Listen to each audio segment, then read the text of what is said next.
Yes, very good morning all of you. Revision करना है आज अपने को 2 चैप्टर का, पॉसिबल हो तो 3 चैप्टर का। चैप्टर नंबर 2 का रिवीजन करना है, चैप्टर नंबर 3 का करना है। अच्छा समय बच गया तो चैप्टर नंबर 5 का भी कर लेंगे और चैप्टर नंबर 1 का भी कर लेंगे, चलेगा? चलेगा। तो सबसे पहले चैप्टर नंबर 2 से शुरुआत करते हैं। चैप्टर नंबर 2, चैप्टर का नाम क्या है बोलो?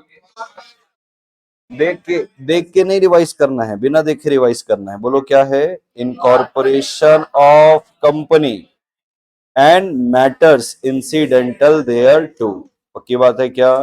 मैटर्स इंसिडेंटल देयर टू, पक्की बात। यानी कि इसमें हम इनकॉर्पोरेशन के संबंध में तो बात करेंगे, लेकिन इनकॉर्पोरेशन से संबंधित कुछ और भी बातें हैं जिसके बारे से बात करा जाएगा। तो इस पे सबसे पहले तो रूल कौन सा चलता है? द कंपनीज ब्रैकेट में इनकॉर्पोरेशन, इतना लंबा नाम नहीं लिखा, बस लिखा है इनकॉर्पोरेशन रूल्स 2014। पक्की बात है क्या? फॉर्म कौन सा चलता है? आईएनसी चलता है। क्लियर है? टोटल कितने सेक्शन है इसमें? सेक्शन नंबर 3 से लेके सेक्शन नंबर 22 तक। पक्की बात है? आओ पहले एक एक सेक्शन को रिवाइज कर लेते हैं कि 3 से लेके 22 तक में क्या चीजें है। सबसे पहले 3 में क्या बोलता है? Formation of company. क्या बोलता है? Formation of company. 4 में क्या बोलता है? Memorandum of association. 5 में क्या बोलता है? Article of association. 6 में कहता है ओवरराइडिंग, कि भैया सेक्शन 6 जो है वो ओवरराइड करेगा पूरे के पूरे एक्ट। ओवरराइड कर रहा है, एक्ट को ओवरराइड नहीं कर रहा है, एक्ट ओवरराइड करेगा आर्टिकल, मेमोरेंडम, रिजोल्यूशन, एग्रीमेंट को। बरोबर है। सेक्शन नंबर 7 बात करता है इनकॉर्पोरेशन ऑफ कंपनी। 8 बात करता है चैरिटेबल कंपनी, यानी कि formation of company for charitable purpose. 9 बात करता है इफेक्ट ऑफ रजिस्ट्रेशन। थोड़ा सा लय में बोलो, आगे पीछे मत बोलो। Effect of registration. Effect of registration का मतलब क्या है? एक बार कंपनी बन गई तो उसके क्या क्या प्रभाव होंगे। 10 वाला क्या है? Effect of registration of MOA and AOA. 11 के अंदर क्या है? ओमिटेड है। क्या है 11? 12 अपना क्या बोलता है? Registered office. 13 बोलता है alteration, alteration of MOA, alteration of. 14 बोलता है अल्ट्रेशन ऑफ एओए। 15 हमको बोलता है कि भाई आप जो अल्ट्रेशन कर रहे हो ना, वो नोट होना चाहिए। क्या होना चाहिए? याद आ रहा है? Alteration to be noted in every copy of AOA और एमओए। 16 कहता है रेक्टिफिकेशन। क्या कहता है? Rectification of name of company by CG. ठीक है। 17 कहता है कि अगर कोई भी मेंबर क्या कर रहा है? रिक्वेस्ट कर रहा है कि मुझे एमओए एओए कंपनी के रिजोल्यूशन चाहिए, तो उसकी रिक्वेस्ट से 7 डेज के अंदर उसको क्या करना है? फर्निश करना है। पक्की बात है। 18 बात करता है किसकी? कन्वर्जन की। कहता है कंपनी को कन्वर्ट करना चाहते हो, होगा ना? बोले एमओए को अल्टर करो, आरओसी को फाइल करो, आरओसी नया सर्टिफिकेट देगा, चलेगा। कन्वर्जन की बात है किसमें? 18 में। 19 कह रहा है subsidiary not to hold shares in holding company. 20, 21, 22 ये तीनों डॉक्यूमेंट के बारे से बात करता है। 20 बात करता है सर्विस ऑफ डॉक्यूमेंट की। किसकी? सर्विस ऑफ डॉक्यूमेंट की। चाहे फिर वो कंपनी को देना हो, चाहे ऑफिसर को देना हो। फिर चाहे वो सॉरी कंपनी को देना, ऑफिसर को, और दूसरे में है आरओसी को देना या तो मेंबर को देना है। 21 ऑथेंटिकेशन की बात करता है, अगर डॉक्यूमेंट को क्या करना है? ऑथेंटिकेट। और 22 बात करता है execution of bills of exchange etcetera, और उस एक्सेट्रा के अंदर डीड भी आती है। पक्की बात है क्या? तो ऐसे करके अपने टोटल कितने सेक्शन है? 3 से लेके 22। एक एक करके शुरू करते हैं। सबसे पहले अपना कौन सा है? Section number 3। सेक्शन 3 बात करता है किसकी? फॉर्मेशन ऑफ कंपनी की। ये फॉर्मेशन ऑफ कंपनी अपने को कहता है कि भाई मेरे अंदर ना 2 सबसेक्शन है, एक सबसेक्शन नंबर 1, एक सबसेक्शन नंबर। सबसेक्शन नंबर 1 कहता है कि अगर आपको कोई भी कंपनी इनकॉर्पोरेट करनी हो, चाहे प्राइवेट हो, चाहे पब्लिक हो, चाहे ओपीसी हो, उसके कुछ मिनिमम नंबर ऑफ क्या है? Member. So minimum number of member required to form a company, ये सबसेक्शन नंबर क्या बताता है? 1। तो 1 बताता है कि अगर कौन सी कंपनी बनानी है? प्राइवेट, तो मिनिमम अपने को कितने चाहिए? 2। अगर बनानी क्या? पब्लिक, तो मिनिमम कितने चाहिए? 7। अगर बनानी ओपीसी तो क्या चलता है? 1। इसमें मिनिमम नहीं लिखेंगे, ओनली भी नहीं लिखेंगे, 1 मेंबर लगेगा बस। ठीक है। तो कहता है a company may be formed for any lawful purpose, इसी में लिखा है a company may be form for any lawful purpose by, in case of private company by 2 or more members, in case of public company by 7 or more member, और in case of one person company by 1 member। अरे हाँ कि ना, इसके अंदर कितने proviso है बोलो? 5। कितने प्रोविजो है? 5। 1 2 3 4 और 5। ये जो पहला वाला प्रोविजो है ना, पहला वाला प्रोविजो है, ये कहता है अगर तुम इनकॉर्पोरेट कर रहे हो ओपीसी, क्या इनकॉर्पोरेट कर रहे हो? तो ओपीसी जब इनकॉर्पोरेट करोगे तो ओपीसी के मेमोरेंडम में, ओपीसी के आप इंडिकेट करोगे name of the person as a nominee. Nominee किसका? मेंबर का, जो कि मेंबर की डेथ में, जो मेंबर की या मेंबर की इनकैपेसिटी में क्या बनेगा? यानी कि आप इंडिकेट करोगे name of the what? Nominee. ये नॉमिनी मेंबर की डेथ में या मेंबर की इनकैपेसिटी में नॉमिनी क्या बनेगा? मेंबर। अब बात को ध्यान से समझना, सर आपने बोला ओपीसी है, ओपीसी को हम इनकॉर्पोरेट कर रहे हैं तो उसके एमओए में इंडिकेट किया जाएगा, क्या किया जाएगा? इंडिकेट। इंडिकेट किया जाएगा किसका नाम? ओपीसी है, इनकॉर्पोरेशन हो रहा है, मेमोरेंडम में इंडिकेट किया जाएगा पर्सन का नाम। ये पर्सन को हम प्यार से क्या बोल रहे हैं? नॉमिनी। ये नॉमिनी क्या बनेगा? मेंबर बनेगा। ये मेंबर तब बनेगा जब मेंबर की क्या हो जाएगी? डेथ, या मेंबर क्या हो जाएगा? इनकैपेसिएट। अरे हाँ कि ना? अब बोल रहा है सर नॉमिनी क्या बन गया? मेंबर।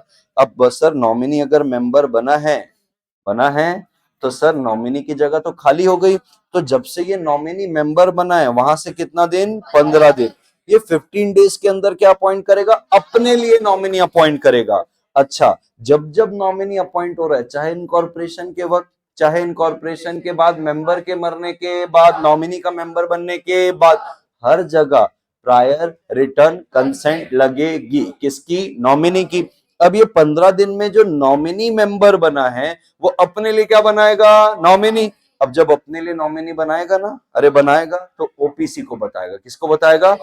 डायरेक्ट आरओसी के पास जाना, ओपीसी को बताना है। कैसे बताना है? ओपीसी।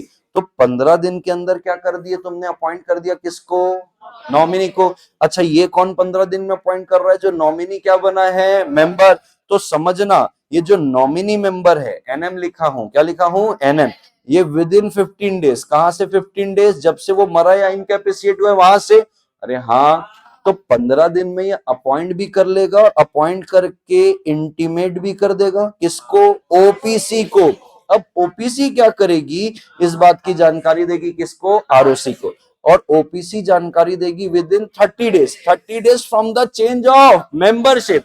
यानी कि सर ये 30 दिन के अंदर पहला 15 दिन तो किसके लिए? नॉमिनी के लिए, कि तू अपने लिए अब नॉमिनी बना, क्योंकि अब तू क्या बन गया है? मेंबर। तो 15 दिन में वो अपॉइंट करके ओपीसी को बताएगा। और ओपीसी जब से चेंज हुआ है ना, जब से चेंज हुआ है ना, नॉमिनी क्या बना है? मेंबर। वहां से 30 दिन। तो सर वहीं से 15 दिन के अंदर नॉमिनी अपने लिए नॉमिनी बना रहा है, और वहीं से 30 दिन यानी कि अगला 15 दिन में वो ओपीसी किसको बता रही है? आरओसी को। और ओपीसी जो भी कम्युनिकेशन आरओसी के साथ करेगी इस सेक्शन के अंदर, वो करती है आईएनसी 4 के अंदर। क्लियर है दोस्तों? एवरीबॉडी? तो ठीक है सर, यहां तक समझा। ये प्रोविजन नंबर किस पे लिखा हुआ था? 1 में। Provision number 1। प्रोविजन नंबर 2 बोलता है जो आपने नॉमिनी अपॉइंट किया ना, वो अपनी कंसेंट को क्या कर सकता है? विड्रॉ। तीसरा बोलता है कि आप वो विड्रॉ करेगा, छोड़ो, being a member of OPC आप नॉमिनी को क्या कर सकते हो? चेंज। चौथा प्रोविजन कहता है कि मान लो आप क्या कर रहे हो? नॉमिनी को चेंज। तो आप कौन? आप कौन? मेंबर। आप कौन? मेंबर। मेंबर इस बात की जानकारी देगा किसको? ओपीसी को। फिर ओपीसी जानकारी देगा किसको? आरओसी को। अब बात को समझना, क्या करना? समझना। बात आ रही है विड्रॉ की। उसने क्या कर दिया? अपना कंसेंट विड्रॉ। सर कैसे विड्रॉ करता है? नोटिस देता है। किसको नोटिस देता है? ओपीसी को भी देता है, साथ साथ में मेंबर को भी देता है। मेंबर बोलने से कौन? Sole member. जैसे ही सोल मेंबर को क्या मिला? नोटिस। वो नोटिस से 15 दिन के अंदर क्या करेगा? नया नॉमिनी अपॉइंट करेगा। अरे हाँ, करेगा। और उसी 15 दिन के अंदर किसको बता देगा? ओपीसी को बता देगा, क्योंकि मेंबर अपॉइंट कर रहा है। तो जब से उसको नोटिस मिला पुराने वाले नॉमिनी का कि मैं अपनी कंसेंट क्या कर रहा है? विड्रॉ, वहां से 15 दिन के अंदर वो जो सोल मेंबर है ना, नया वाला नॉमिनी अपॉइंट करेगा, वो नए वाले नॉमिनी का क्या लेगा, प्रायर रिटर्न कंसेंट। तो 15 दिन में अपॉइंट किया, अरे हाँ, अपॉइंट करके ये बात किसको बता देगा, ओपीसी को, कि ओपीसी ओपीसी वो नोटिस आया था ना, वो विड्रॉ किया था, उसकी जगह नया वाला है, ये उसकी रिटर्न कंसेंट है। अब ओपीसी 30 दिन के अंदर, कहां से 30 दिन, जब से नोटिस आया है किसका, मैं विड्रॉ कर रहा हूं वहां से, यानी कि सर वहीं से 15 दिन के अंदर नया नॉमिनी, और वहीं से 30 दिन के अंदर ओपीसी किसको बताएगी, आरओसी को। और जहां जहां ओपीसी आरओसी को बता रही है, आईएनसी 4 का इस्तेमाल होगा। जहां जहां नया नॉमिनी आ रहा है, प्रायर रिटर्न कंसेंट लगेगी, लगेगी दोस्तों। ठीक है सर, ये तो हो गया किसकी बात, विड्रॉ की। सर चेंज कर रहे हैं तो क्या होगा, अब चेंज हो रहा है, विड्रॉ नहीं हो रहा है, क्या हो रहा है, चेंज। तो चेंज हो रहा है ना, तो मेंबर सीधा नोटिस भेजेगा ओपीसी को, ओपीसी को लाला, तुम डायरेक्ट आरओसी में जंप कर जाते हो हमेशा। मेंबर सीधा नोटिस भेजेगा किसको, कि ओपीसी ओपीसी मैं ना नॉमिनी को क्या कर रहा हूं, चेंज, या तो वही मर गया, या तो वही इनकैपेसिएट हो गए, या तो for any other reason I am changing the nominee. So sole member directly notice दे देगा किसको, ओपीसी को, किसको, ओपीसी को। अब ओपीसी को जब से पता चला ना, अच्छा चेंज हो गया, वहां से वो 30 दिन में बता देगा आरओसी को, लॉजिक है। और जब जब बताएगा आईएनसी 4, और साथ में अटैच होगा प्रायर रिटर्न कंसेंट, पक्की बात है। यानी कि जब जब ओपीसी आरओसी को कम्युनिकेट कर रहा है, आईएनसी 4 लगेगा, अरे हाँ। और किस संबंध के लिए कम्युनिकेट कर रहा है, नॉमिनी बताने के लिए, तो प्रायर रिटर्न कंसेंट पहले नॉमिनी से लेंगे, यही कंसेंट देंगे ओपीसी को, ओपीसी आईएनसी 4 में अटैच करके दे देगा किसको, आरओसी को। क्लियर है टाइम लिमिट सारी। तो सर 1 में बोला है कि जब ओपीसी इनकॉर्पोरेट कर रहे हो तो मेमोरेंडम में इंडिकेट करो नेम ऑफ द नॉमिनी, जो कि मेंबर के मरने पे या उसके इनकैपेसिएट होने में क्या बनेगा, मेंबर। और वो 15 दिन के अंदर खुद के लिए क्या बनाएगा, नॉमिनी, और इस बात की जानकारी देगा किसको, और ओपीसी किसको देगा, आरओसी को।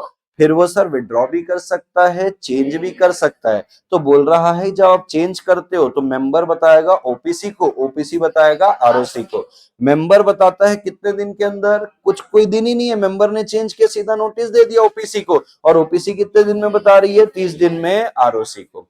प्रोविजन नंबर 5, प्रोविजन नंबर 5 कहता है कि ये जो नॉमिनी का नाम बार बार चेंज हो रहा है ना, इसको डीम्ड नो अल्ट्रेशन मानना है। क्या मानना है, डीम्ड नो अल्ट्रेशन। क्योंकि भाई तुमने विड्रॉ का भी राइट दिया है, तुमने चेंज का भी राइट दिया है, कितनी बार मेमोरेंडम में चेंज होगा, और मेमोरेंडम में चेंज मतलब एसआर पास करना, तो बार बार प्रोसीजरल कंप्लायंस बहुत सारे बढ़ जाएंगे। इसलिए बोला है कि नॉमिनेशन के चेंज को मेमोरेंडम में वैसे तो चेंज हो रहा है, लेकिन मान लेना इसमें कोई चेंज नहीं हो रहा है। So any change in the name of the nominee shall have a effect as if there is no change in the memorandum of association, deemed no alteration माना जाएगा। क्लियर है दोस्तों। तो सबसेक्शन नंबर 1 क्लियर है, minimum 2, 3 और 1, sorry minimum 2, 7 और 1। फिर nominee का नाम वो विड्रॉ भी कर सकता है, हम चेंज भी कर सकते हैं, इंटीमेट कर देना आरओसी को, और लास्ट में बोल रहा है कि इसको डीम्ड नो अल्ट्रेशन माना जाएगा। अच्छा अब बात को और समझना, जब आप इनकॉर्पोरेट कर रहे हो, क्या कर रहे हो, इनकॉर्पोरेट, तो नॉमिनी का नाम और उसकी return consent INC 32 spice plus में ही चले जाएगी। लेकिन भैया ये तो इनकॉर्पोरेशन की बात हुई, अब इनकॉर्पोरेशन के बाद मान लो उसने विड्रॉ किया, चेंज किया, फिर तुम ओपीसी को बता रहे हो, ओपीसी आरओसी को बता रहे हो, तो यहाँ पे क्या यूज हो रहा है, आईएनसी 4, और साथ में अटैच हो रहा है prior written consent of nominee, जो नया वाला है। और सबसेक्शन 2 तो फालतू मजाक कर रहा है, टाइप्स ऑफ लाइबिलिटी बता रहा है। बोले जो फॉर्म कर रहे हो ना company, can be having 3 liability, limited by share, limited by guarantee और अनलिमिटेड कंपनी। क्या तुम मेरे साथ हो। तो अपना सेक्शन 3 खत्म हुआ है, सेक्शन 3 का अपन पढ़ लेते हैं रूल। क्या पढ़ लेते हैं, rule number 3 of companies incorporation, अरे हाँ की ना, of the companies incorporation rule 2014। इसमें टोटल बेटा आपको कितने रूल मिलेंगे, याद आ रहा है, 6। वाह यार तुम तो बहुत बढ़िया पढ़ के आए हो। तो 1 2 3 4 5 6। अच्छा अगर आपको ये रूल याद नहीं है कोई दिक्कत नहीं, आप समझ लेना सर पॉइंट्स बता रहे हैं, आपको दिमाग में नहीं आया एग्जाम में कोई दिक्कत नहीं है, सिर्फ कंसेप्ट याद रहना चाहिए, सेक्शन याद रहना चाहिए, rule sub clause sub section इसका कोई लाड़ रखना मत। सबसे पहला वाला रूल अपने को कहता है कि एलिजिबल कौन है, ओपीसी को इनकॉर्पोरेट करने के लिए भी और ओपीसी का नॉमिनी बनने के लिए भी। तो बोलता है only only a natural person who is an Indian citizen, चाहे रेसिडेंट इन इंडिया हो चाहे ना, वेदर रेसिडेंट इन इंडिया और अदरवाइज। तो बोल रहा है रेसिडेंट इन इंडिया वैसे तो ऑप्शनल है, नेचुरल पर्सन और इंडियन सिटीजन होना क्या है, मैंडेटरी है। अब बोल रहे हैं लेकिन रेसिडेंट इन इंडिया है तो ऑप्शनल, अरे है तो भले ही ऑप्शनल है, भले ही, लेकिन समझ सुने रेसिडेंट का मतलब क्या होता है। तो कहता है इमीडिएटली प्रीसीडिंग फाइनेंशियल ईयर में अगर पर्सन 120 डेज और मोर अगर रिसाइड कर रहा है इंडिया में, उस पर्सन को क्या बोलेंगे, रेसिडेंट इन। तो चाहे हो चाहे ना हो, अगर है तो क्राइटेरिया क्या है, 120 डेज प्रीसीडिंग फाइनेंशियल ईयर में। क्लियर है दोस्तों। तो कह रहा है सर नेचुरल होना चाहिए, इंडियन सिटीजन होना चाहिए, ये दो मैंडेटरी है। रेसिडेंट इन इंडिया हो चाहे ना हो, ये क्या है, ऑप्शनल। तो ऐसा व्यक्ति ओपीसी का मेंबर भी बन सकता है और ऐसा व्यक्ति ओपीसी का नॉमिनी भी बन सकता है। ये हो गया एलिजिबिलिटी क्राइटेरिया 1 के अंदर। 2 के अंदर अपने को क्या कह रहा है, कि कह रहा है वो जो पर्सन है ना, अरे वो जो पर्सन है, shall not become member and nominee of more than one OPC at any point of time। यानी कि एक पर्सन एक बार में एक ओपीसी में मेंबर, एक ओपीसी में नॉमिनी, इससे ज्यादा वो और किसी ओपीसी में कोई कैपेसिटी रख सकता। यानी कि सर मैं हूं अर्जुन छाबड़ा, मैं अपनी ओपीसी में मेंबर हूं और एक दूसरी ओपीसी में नॉमिनी हूं, बराबर है, हो सकता है। अब मैं किसी और दूसरी ओपीसी में नॉमिनी और मेंबर बन, लेकिन मैं रिलायंस का मेंबर बन सकता हूं। जो रिस्ट्रिक्शन है वो किसकी है, ओपीसी की। अब तीसरा वाला अपने को क्या कह रहा है, कि मान लो, क्या कर लो, if a person, if a being a member of OPC and also a nominee of another OPC, and because of his nominee in another OPC he became member in another OPC, he shall have to meet the eligibility criteria of sub rule 2 within 180 days of becoming member in two companies। अरे हाँ की ना, 2 OPC में, वहां से 180 दिन में उसको डिसाइड करना है कौन सी ओपीसी को मेरे को कंटिन्यू करना, मोटा मोटा 6 महीने दिए उसको। ठीक है। चौथा, पांचवा और छठवा एक प्रकार का लिमिटेशन और रिस्ट्रिक्शन दे रहा है। चौथा अपने को क्या कहता है, माइनर। जो माइनर है ना, माइनर कभी भी ओपीसी का ना तो मेंबर बन सकता ना तो नॉमिनी बन सकता। पांचवा ये बोल रहा है ओपीसी कभी भी सेक्शन 8 कंपनी में कन्वर्ट होने वाली।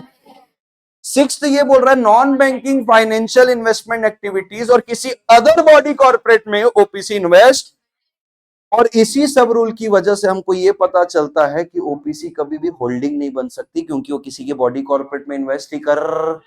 और सब्सिडरी तो वो यूं भी नहीं बन सकती, क्योंकि उसमें एक ही मेंबर होता है। सब्सिडरी होने के लिए तुम्हारे अंदर कोई शेयर लेना चाहिए ना, जब तुम अकेले ही मेंबर हो तो सब्सिडरी की कोई बात ही आती। क्या तुम मेरे साथ हो। तो सब रूल 6 से ही पता चलता है कि ओपीसी क्या नहीं बन सकती, होल्डिंग। और सब्सिडरी तो बाय डिफॉल्ट क्लियर है कि वो बन ही नहीं सकती, इसेंस में ही नहीं है उसके। क्या तुम मेरे साथ हो। यहाँ पे आके खत्म होता है बेटा अपना सेक्शन नंबर कौन सा, 3। पक्की बात है क्या। अपने को इसको रिवाइज करने में लगे 18 मिनट, मोटा मोटा बोल लो 15, आपके में रिवाइज होना चाहिए 5 मिनट में, ज्यादा से ज्यादा, बरोबर है, हो जाएगा अब तो 5 मिनट में। अब आते हैं अपन सेक्शन नंबर 4। सेक्शन नंबर 4 में, हाँ 3A भी कर लेंगे, अब लिख लियो 4 तो उसका अपमान नहीं करते हैं, हाँ कि ना।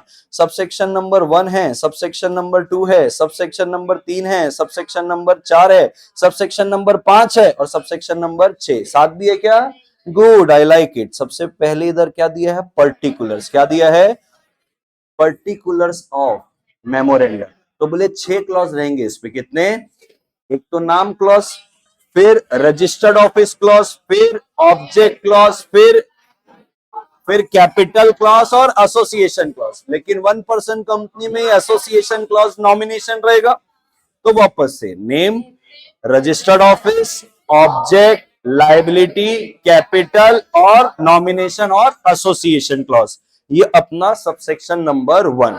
तो फिर नाम क्लॉज में वही रहेगा कि भाई ना, प्राइवेट है तो प्राइवेट लिमिटेड, पब्लिक है तो लिमिटेड, ऐसे लिखेंगे। और आईएफएससी कंपनी है या ओपीसी या सेक्शन 8 है तो लिख देंगे भाई आईएफएससी, सेक्शन 8 या ओपीसी, उनको लिमिटेड और प्राइवेट लिमिटेड लगाने की जरूरत। ठीक है सर, यहां तक की चीजें समझी। अब मैं आता हूं सबसेक्शन नंबर 2 में। सबसेक्शन नंबर 2 अपने को क्या कहता है, provision relating to name of the company case पे, ऐसे ही है। हाँ हाँ हाँ, प्रोविजन रिलेटिंग टू क्या है, नेम। अरे बोलो बोलो, प्रोविजन रिलेटिंग टू नेम यानी कि सेक्शन 4 का सबसेक्शन 2 बोलता है कि सर आपके कंपनी का जो नाम होगा ना वो आइडेंटिकल होना, आइडेंटिकल नहीं होगा, टू नियरली रिजेंबल भी नहीं होने वाला with the name of any other company. क्या तुम मेरे साथ हो? अच्छा, सबसेक्शन 3 अपने को बोलता है कि ये एक तो हो गया प्रोविजन, ये है additional provision relating to name of the company. Two क्या बोलता है कि आपकी कंपनी का नाम एज इट इज नहीं होना चाहिए आइडेंटिकल, और मिलता जुलता भी नहीं होना चाहिए, कैसा, सिमिलर। फिर तीसरा आता है अपने पास, और तीसरा कहता है देख नाम के लिए ना और भी बातें ध्यान रखना। आपकी कंपनी का नाम ऐसा नहीं होना चाहिए, the name of the company should not be like a way it gives an impression that a company is some way connected or giving impression that company is having a privilege or patronage of CG, SG, local authority, बराबर है, body corporate. तो कहता है subsection 3 कि 2 में तो identical भी नहीं होना चाहिए, सिमिलर भी होना नहीं चाहिए। 3 में कहता है आपकी कंपनी का नाम ऐसा भी नहीं होना चाहिए जो इंप्रेशन दे रहा है कि आपको सीजी, एसजी, एलए या बॉडी कॉर्पोरेट का कोई प्रिविलेज या पेट्रोनेज है, ऐसा दिखना चाहिए नहीं। आपको ऐसा नाम यूज करना है, प्रायर रिटर्न कंसेंट ले लो राइटिंग में सीजी की और कर लो। अरे वो अपने क्या नाम है उनका, भारत पे जो है अश्नीर ग्रोवर जी का, वो भारत पे जो भारत नाम यूज किया है वो प्रायर रिटर्न कंसेंट से है। Hindustan Unilever limited prior written consent से, Apple India private limited prior written consent से। क्या तुम मेरे साथ हो? तो 2 कह रहा है आइडेंटिकल और सिमिलर होना नहीं चाहिए, और 3 कह रहा है ऐसा कोई प्रिविलेज वाला नाम यूज करना चाहते हो तो आप प्रायर रिटर्न कंसेंट ले लो, किसकी, सीजी की। फिर 4 कहता है आप अप्लाई करोगे, क्या करोगे, नाम को रिजर्व करने के लिए आप क्या करोगे, अप्लाई। तो नाम को रिजर्व करने के लिए किसको अप्लाई करोगे, अप्लाई करोगे आरओसी को। अच्छा, आप ना 2 चीजों के लिए अप्लाई कर सकते हो, एक तो प्रपोज्ड कंपनी का नाम रिजर्व के लिए, और एक एग्जिस्टिंग कंपनी का नाम चेंज करने के लिए। ये बातें किधर लिखी है, 4 पे, कि कंपनी को क्या करना पड़ेगा, अप्लाई, क्या करना पड़ेगा, प्रपोज्ड कंपनी का नाम रिजर्व करने के लिए या एग्जिस्टिंग कंपनी का नाम चेंज करने के लिए। फिर 5 बोल रहा है अगर आपने प्रपोज्ड कंपनी के नाम के लिए अप्लाई किया या एग्जिस्टिंग कंपनी को नाम के लिए क्या किया, चेंज, तो 5 बोल रहा है कितने दिन के लिए आरओसी उसको रिजर्व करेगा। तो बोले प्रपोज्ड कंपनी के केस में 20 डे, जब से उसने अप्रूव किया ना कि हाँ ये नाम अवेलेबल है वहां से 20 दिन। एग्जिस्टिंग कंपनी का नाम चेंज हो रहा है वहां से कितना, 60 दिन। सर ये भेदभाव क्यों है, क्योंकि सर अगर आप एग्जिस्टिंग कंपनी का नाम क्या कर रहे हो, चेंज, इसके लिए क्या लगेगा, एसआर, एसआर के लिए क्या लगेगा, नोटिस, और नोटिस के लिए कम से कम क्या लगता है, 21 डेज, बरोबर है। तो सर इतना सारा तामझाम रहेगा तो 20 दिन में कहां होगा, तो 60 दिन इनको दिया गया है एग्जिस्टिंग कंपनी के नाम को चेंज करने के। तो 4 में आपने अप्लाई किया, 5 में नाम क्या हुआ, रिजर्व हुआ। अच्छा एक बात और है, 5 में ये बोलता है कि आपने गलत जानकारी देके नाम रिजर्व किया है, और अभी अगर इनकॉर्पोरेशन हुआ, नाम कैंसल और पेनाल्टी। अच्छा गलत इंफॉर्मेशन दिए, इनकॉर्पोरेशन हो गया है, वाइंडिंग अप भी कर सकते हैं आपको। देखो 3 चीज हो सकती है, शो कॉज दिया जाएगा, या तो वाइंडिंग अप कर देंगे, या तो स्ट्राइक ऑफ कर देंगे, और भी एक कुछ है, हाँ पेनाल्टी जो लगेगा वो अलग। तो 3 चीजें, या तो वाइंडिंग अप, या तो स्ट्राइक ऑफ, या तो पेनाल्टी। फिर छठा क्या है, फॉर्म्स है, क्या है, फॉर्म्स, कि मेमोरेंडम के कितने सारे प्रकार हो सकते हो, तो टेबल ए, टेबल बी, टेबल सी, टेबल डी और टेबल ई। सैंपल दिया हुआ है, मॉडल मेमोरेंडम बोलते हैं इसको, क्लियर है। तो 1 में पर्टिकुलर्स है, 2 में कह रहा है आइडेंटिकल और सिमिलर होना, 3 कह रहा है कि अगर कोई पेट्रोनेज या प्रिविलेज वाला नाम यूज करना है तो प्रायर रिटर्न क्या ले लो, कंसेंट किसकी, सेंट्रल गवर्नमेंट। 4 में बोल रहा है अप्लाई करो, अप्लाई आप 2 चीज के लिए करोगे, कि नई कंपनी का नाम रिजर्व करने के लिए, पुरानी का चेंज करने के लिए। 5 कह रहा है नई कंपनी के लिए 20 दिन का और एग्जिस्टिंग कंपनी के लिए 60 दिन का, और 6 कह रहा है मॉडल मेमोरेंडम है उसको देख लीजिएगा, बराबर। भाई की ख्वाहिश थी 3A को पढ़ने की। Minimum number of members, everybody, minimum number of, कहता है if the number of member, if the minimum number of member, minimum कितना, प्राइवेट में कम से कम 2, पब्लिक में कम से कम 7, minimum number of member falls below the statutory minimum and the companies continue to carry on business for more than 6 months, not for 6 months, more than, number down हो गया और more than 6 month से ज्यादा आपने क्या कर लिया है, कैरी ऑन कर लिया है, क्या, business. Then the remaining member, member नहीं रिमेनिंग मेंबर, जो कि कॉग्निजेंट है, यानी कि क्या है, अवेयर। रिमेनिंग मेंबर जो कि क्या है, कॉग्निजेंट है। रिमेनिंग मेंबर जो कि क्या है, रिमेनिंग मेंबर जो कॉग्निजेंट हैं of the fact that the number of member is reduced below statutory minimum shall be severally liable, shall be for all the debts and for all the liabilities contracted after 6 months. Everybody, 3A भी हो गया, तो 3 हुआ, 3A हुआ, 4 हुआ। अब आते हैं किधर, 5 में। 5 में भी ऐसा ही है, 1 और 2 तो मजाक है, जो मेन गेम है वो 3 में है, वो 4 में है, अरे है, और क्या है, 5 में। इसका 6 भी मजाक है, उसमें भी मॉडल दिया हुआ है। तो 1 में तो बोला है आर्टिकल ऑफ एसोसिएशन के, कि भाई आर्टिकल ऑफ एसोसिएशन के अंदर इंटरनल रूल्स एंड रेगुलेशन होता है, internal rules and regulation for management of the company. Company चाहे तो इस आर्टिकल में एडिशनल मैटर भी डाल सकता है। ये स्टार्टिंग के 2 सब सेक्शन एकदम फुद्दू है, इसका कोई काम नहीं हमारे जीवन के पढ़ाई से, प्रैक्टिकली काम आएगा, लेकिन जीवन में इसका एकेडमिक लाइफ में कोई काम नहीं है। ना तो इसका फिलहाल कोई काम है, क्योंकि इस पे क्वेश्चन नहीं आता। क्वेश्चन आता है 3 में, 4 में और 5 में, जो बात करता है इंट्रेंचमेंट क्लॉज की। अब बात आती है, सर इंट्रेंचमेंट क्लॉज का मतलब होता क्या है? इंट्रेंचमेंट क्लॉज का मतलब कहता है आर्टिकल के कुछ particular provision of article may be altered, particular provision of the articles may be altered if conditions or procedures, particular provisions of the may be altered if conditions or procedure that are more restrictive than SR is met or complied। या तो condition met हो गई, या तो क्या हो गई, procedure comply. So particular provision of the article may be altered if the conditions और procedure that are more restrictive than SR is met और कंप्लाई। यानी कि सर इंट्रेंचमेंट क्लॉज का सरल शब्दों में मतलब ये होता है कि आर्टिकल के किसी प्रावधान को आपको अल्टर करना है, और अल्टर ऐसे करना है कि एसआर से भी ज्यादा कड़ा बनाना है। अरे हाँ कि ना, आप उसको अल्टर कर सकते हो। जब आप इस प्रकार का अल्टरेशन करते हो ना, कि एसआर से भी ज्यादा कड़ा कानून बनाना है, तो उसको बोलते हैं इंट्रेंचमेंट। जिसके लिए हमने एग्जांपल लिया था, क्या लिया था, कि अर्जुन छाबड़ा ट्यूटोरियल लिमिटेड एक एजुकेशन कंपनी है, मैं उसका फिलहाल प्रमोटर हूं। क्या हूं, प्रमोटर। मेरे पास 70% की क्या है, वोटिंग है। लेकिन मेरे को डर है कि कल को बाहर वाले लोग शेयर होल्डिंग ले लेंगे, मेरी थोड़ी सी कम हो जाएगी, तो भैया मेरे को निकाल ना दे। तो मेरे घर वालों का मिला के और मेला मिला के अभी कितना है, 70। लेकिन मेरे को डर है कि आज नहीं तो कल ये डाइल्यूट हो सकता है, 70 से 40 हो जाए, 42 हो जाए, 50 हो जाए, 49 हो जाए, तो मेजोरिटी तो मिलके कभी भी निकाल सकता। तो मैं आर्टिकल में प्रोविजन डालना चाहता हूं कि अगर अर्जुन छाबड़ा ट्यूटोरियल के डायरेक्टर अर्जुन छाबड़ा को निकालना है, तो 95% मेंबर की कंसेंट लगेगी, तो ही निकलूंगा, नहीं तो नहीं निकलूंगा। बराबर है क्या?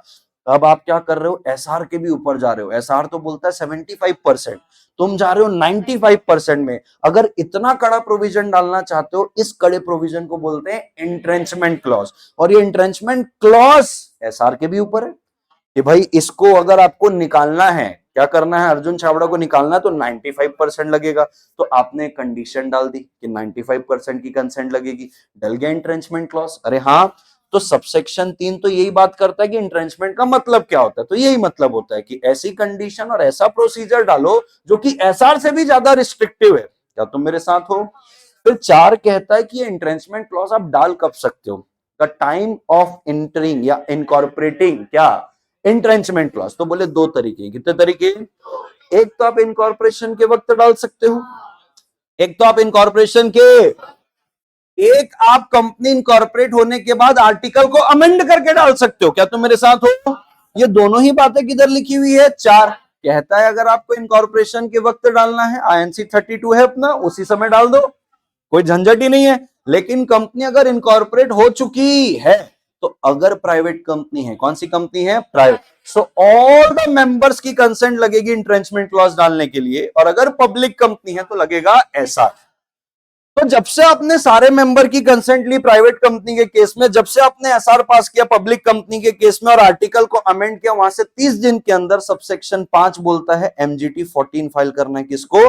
आरओसी को। इसमें आप आरओसी को नोटिस दे रहे हो कि हमने अपने आर्टिकल को अल्टर करके उसमें इंट्रेंचमेंट क्लॉज डाला है, अल्टर्ड कॉपी भी अटैच करोगे और रेजोल्यूशन की कॉपी भी अटैच करोगे, आरओसी उसको रजिस्टर कर लेगा और आप भी अपने एओए में जो भी कॉपी रखी होगी सब में डाल दोगे। अरे हाँ, 6 वाला तो अपने कोई काम का नहीं है, मॉडल आर्टिकल्स दिया हुआ है, क्या तुम मेरे साथ हो? तो 4 हो गया, 5 हो गया, 5 में भी अपने काम का क्या है, 3, 4 और 5। तो 3 में मैं बोल सकता हूं इंट्रेंचमेंट का एक प्रकार से डेफिनेशन है, 4 में वक्त बताया है कि आप कब डाल सकते हो और 6 में 5 में बोला है कि इसकी नोटिस देना है किसको, आरओसी को। क्लियर है दोस्तों? तो 4 भी हो गया, 5 भी हो गया, आते हैं 6 में। 6 कहता है save as otherwise expressly provided in this. जहां जहां पे भी एक्ट अलग से बोल रहा है कि भैया यहां यहां ये प्राइवेट कंपनी को बचा लो, ये स्मॉल को बचा लो, प्राइवेट ये कर सकती है वो कर सकती है, वो सब सेव है, वो सब क्या है, सेव। क्या तुम मेरे साथ हो? तो मैं अगर बताऊं आपको कि सेव एज अदरवाइज यानी कि एक्ट ये बोल रहा है जहां जहां मैं आर्टिकल को सुपीरियर बोल रहा हूं वहां वहां आर्टिकल सुपीरियर रहेगा। एवरीबॉडी, जहां जहां मैं आर्टिकल को सुपीरियर बोल रहा हूं वहां वहां आर्टिकल क्या रहेगा, सुपीरियर। क्या तुम मेरे साथ हो? Everybody, are you sure? लेकिन उसके अलावा notwithstanding anything contained, save as otherwise expressly provided by this act, notwithstanding anything contained in any other, notwithstanding anything contained in MOA, AOA, resolution passed by board meeting, resolution passed by general meeting on any agreement executed by company, ऐसा कोई भी provision है जो कि क्या है, inconsistent है, क्या है, मैं उसको क्या करेगा, ओवरराइड। तो अगर मान लो AOA, MOA, agreement, resolution of board, resolution of general meeting के अंदर कोई ऐसे प्रोविजन है जो क्या कर रहे हैं, कॉन्ट्रा या इनकंसिस्टेंट है किसके साथ, एक्ट के साथ, कहता है वो क्या कहलाएंगे, वाइड। क्या कहलाएंगे? लेकिन जहां जहां मैंने सेव करके रखा है वहां वहां तो चलेगा। यानी कि सेक्शन नंबर 47 जो बात करता है वोटिंग राइट्स की, और 47 पे लिख दिया है कि भैया इक्विटी को हर मैटर में वोटिंग मिलता है, प्रेफरेंस को 3 मैटर में मिलता है, और लगातार 2 साल तक अगर आप प्रेफरेंस को डिविडेंड नहीं दोगे तो प्रेफरेंस को भी हर मैटर में वोटिंग राइट मिलता है, ऐसा 47 में लिखा है। लेकिन 47 में ये लिखा है कि प्राइवेट कंपनी चाहे तो 47 उसके ऊपर ना लगे, वो वोटिंग के खुद के प्रोविजन बना ले, वो बोले हम प्रेफरेंस को भी पूरा देंगे, इक्विटी को भी पूरा देंगे, तो चलेगा ना। ये परमिशन सेक्शन 47 में एक्ट नहीं दी है ना, पब्लिक कंपनी बना सकती है ऐसा। तो बोले ये एक्ट हमने बनाया, प्राइवेट को हमने छूट दी, प्राइवेट के आर्टिकल को हमने ऊपर किया तो वहां वो ऊपर है, लेकिन पब्लिक डाल के दिखा दे ऐसा प्रोविजन, क्या कहलाएगा, वाइड। क्या तुम मेरे साथ हो? तो यहाँ पे 4 भी हुआ, 5 भी हुआ और क्या हुआ, 6। कुछ डाउट आया है भाई? 7 को आराम से पढ़ेंगे, फालतू में एकदम आज तक क्वेश्चन भी नहीं पूछा है। 8 में आते, किस में आते हैं, 8। 8 अपने को कितने सबसेक्शन दे रहा है, मोटा मोटा मेरे को अगर याद है, मैं तुमको याद दिलाऊं, अगर सबसे पहले सबसेक्शन नंबर 1 कंडीशन है, अगर आपको चैरिटेबल कंपनी बनानी है तो क्या कंडीशन है, मैं बताएगा। 2 कह रहा है कि सेक्शन 8 कंपनी को सेम राइट्स एंड ऑब्लिगेशन रहेंगे जैसे बाकी कंपनी को रहते हैं ना, इसका भी सेपरेट लीगल एंटिटी रहेगा, इसका भी परपेचुअल सक्सेशन रहेगा, ये भी किसी को स्यू करेगा, इसको भी कोई स्यू करे, सब सूसा चलते रहेगा। तीसरा इसमें बोल रहा है फर्म भी मेंबर बन सकता, याद आ रहा है। चौथा इसमें बोल रहा है कि अगर आपको इसके आर्टिकल को और एमओए को क्या करना है, अल्टर करना है, सेंट्रल गवर्नमेंट की क्या लगेगी, अप्रूवल। पांचवा कह रहा है कि मान लो कोई ऐसी कंपनी जो सेक्शन 8 नहीं है, वो कंपनीज एक्ट में इनकॉर्पोरेटेड है और वो सेक्शन 8 में रजिस्टर होना चाह रही है, तो ठीक है, कंडीशन पूरी कर लेगी तो क्या कर देंगे, कन्वर्ट। लेकिन कौन सा हुआ, पांचवा। कौन सा हुआ, छठा। क्या बोल रहा हूं मैं, छठा, रिवोकेशन ऑफ लाइसेंस। यानी कि अगर ये सेक्शन 8 कंपनी उन कंडीशन का कॉन्ट्रावेंशन करती जिन कंडीशन के बेसिस पे लाइसेंस दिया, या प्रोविजन ऑफ दिस सेक्शन का कॉन्ट्रावेंशन कर रही है, लाइसेंस क्या हो जाएगा, रिवोक। सब सेक्शन कौन सा है, 6 बोलता रिवोक हो गया ना। 7 में बोले उसको अपना स्टेटस चेंज करना पड़ेगा, इफेक्ट ऑफ रिवोकेशन, प्राइवेट या लिमिटेड लगा। अब तेरा अगर पब्लिक इंटरेस्ट में, सबसे पहले तो तेरे को शो कॉज दिया जाएगा, opportunity of being heard. Public interest में 3 चीज हो सकती है, कितना, या तो वाइंडिंग अप, या तो amalgamation with another section 8 company having similar object, और वाइंडिंग अप से जो पैसा आएगा ना, या तो सिमिलर ऑब्जेक्ट वाली कंपनी को ट्रांसफर कर देंगे, अगर ऐसी सिमिलर नहीं तो आईबीसी में डाल देंगे, इंसॉल्वेंसी बैंकरप्सी कोर्ट के फंड में डाल देंगे। बराबर। अब मैं तुमको स्टार्टिंग से लेके चलता हूं, भूल जाओ इसमें कोई सबसेक्शन है, मेरी बात बस सुनते जाना, ऐसे करके पढ़ना। सबसे पहला सबसेक्शन है, क्या है? सबसे पहला सबसेक्शन कहता है, क्या कहता है कि अगर कोई पर्सन और एसोसिएशन ऑफ पर्सन, अगर कोई और एसोसिएशन ऑफ पर्सन सेटिस्फाई कर देता है सीजी को, क्या कर देता है? सो अगर कोई पर्सन और एसोसिएशन ऑफ पर्सन सेटिस्फाई कर देता है सीजी को कि मैं बीइंग अ पर्सन या एसोसिएशन ऑफ पर्सन, हम रजिस्टर होना चाहते हैं as a limited company, as a, तो सीजी बोलेगा ऐसा लिमिटेड कंपनी में करना है तो आरओसी के पास जा, मेरे पास क्यों आया है? तो पर्सन और एसोसिएशन ऑफ पर्सन बोलेंगे अरे सर सुनो, हम लिमिटेड कंपनी बनना तो चाहते हैं, बट हमारा जो ऑब्जेक्ट है ना मुनाफा कमाने का नहीं है, हमारा ऑब्जेक्ट है sir art, commerce, science, religion, charity, protection of environment etcetera को हम प्रमोट करना चाहते। बोले अच्छा अच्छा रुक रुक और बता और बता। बोले हमारा जो इरादा है ना, हम जब ये वाले ऑब्जेक्ट में काम करेंगे, इससे जो क्या आएगा इनकम, इस इनकम को वापस से इसी ऑब्जेक्ट में अप्लाई कर देंगे, घर लेके जाने वाले। और बोले और बोल और बोल। बोले हमारा इरादा ऐसा है कि हम डिविडेंड का पेमेंट प्रोहिबिट करेंगे। सो अगर कोई पर्सन और एसोसिएशन ऑफ पर्सन ये सेटिस्फाई कर देता है किसको? सेंट्रल गवर्नमेंट को, कि हम लिमिटेड कंपनी बनना तो चाहते हैं लेकिन हम प्रॉफिट कमाना नहीं चाहते, हमारा ऑब्जेक्ट कुछ अच्छे काम के लिए है, जो पैसा आएगा उसी ऑब्जेक्ट में लगाएंगे, और हम इंटेंड कर रहे हैं to prohibit the payment of dividend. तो दो बातें इंटेंशन की है, एक ऑब्जेक्ट की है कि ऑब्जेक्ट ऐसा ऐसा ऐसा ऐसा, religious, science, sports, art, commerce को प्रमोट करना। दूसरा intention to apply the profit to the same object. तीसरा intention to prohibit dividend. So if a person or association of persons संतुष्ट the CG with these points, CG will allow the person or association of person by license. By license. Now this person and association of person having the license will go to ROC. And on the basis of this license, ROC will register that person or association of person under section 8 of the companies act 2013, और इसलिए इसको क्या बोल रहे हैं? Section 8 company. Everybody, ये है subsection number 1। Subsection number 2 कहता है, हो गई इनकॉर्पोरेट, सेम राइट और ऑब्लिगेशन जैसे बाकी कंपनी है वैसे ही ये कंपनी, बस फर्क कितना है, ये चैरिटी कर रही है। क्या कर रही है? बोले जो फर्म है ना, अरे जो फर्म है, एक पार्टनरशिप फर्म अपने नाम से और किसी कंपनी में मेंबरशिप ले, लेकिन सेक्शन 8 कंपनी में मेंबरशिप ले सकता है, अच्छा काम करना चाह रहा है। चौथा अपने को क्या बोल रहा है? आपको कन्वर्ट करना है इस कंपनी को, मतलब आर्टिकल को और मेमोरेंडम को अल्टर करना है, सीजी की अप्रूवल। पांचवा कह रहा है, पांचवा कोई सी कंपनी है जो कंपनीज एक्ट में रजिस्टर्ड है, सेक्शन 8 पे रजिस्टर्ड, अगर ये कंपनी सब सेक्शन नंबर 1 की सारी कंडीशन को पूरी करती है, हम इसको कन्वर्ट कर देंगे और इसको रजिस्टर करवा देंगे सेक्शन 8। अब बात आ रही है कि भैया आपने कंडीशन, जिन कंडीशन के बेसिस में आपको लाइसेंस दिया था ना, आप उन कंडीशन का कॉन्ट्रावेंशन कर रहे हो, या तो आप सेक्शन 8 के प्रोविजन का कॉन्ट्रावेंशन कर रहे हो। सीजी आपको अपॉर्चुनिटी देके आपका लाइसेंस क्या कर देगी? रिवोक। उसके परिणाम ये होंगे या तो वाइंडिंग अप या तो अमलगमेशन, और जो बचा कुचा पैसा कहीं और चले जाएगा। इसमें हमने क्वेश्चन किया था कि कंपनी गलत की, उस कंपनी का क्या किया गया? अमलगमेशन। तो सॉरी, उस कंपनी का क्या किया गया? लाइसेंस छीना गया, और वो एक टेलीमार्केटिंग कंपनी के साथ मर्ज होना चाह रही। खुद कौन सी कंपनी थी?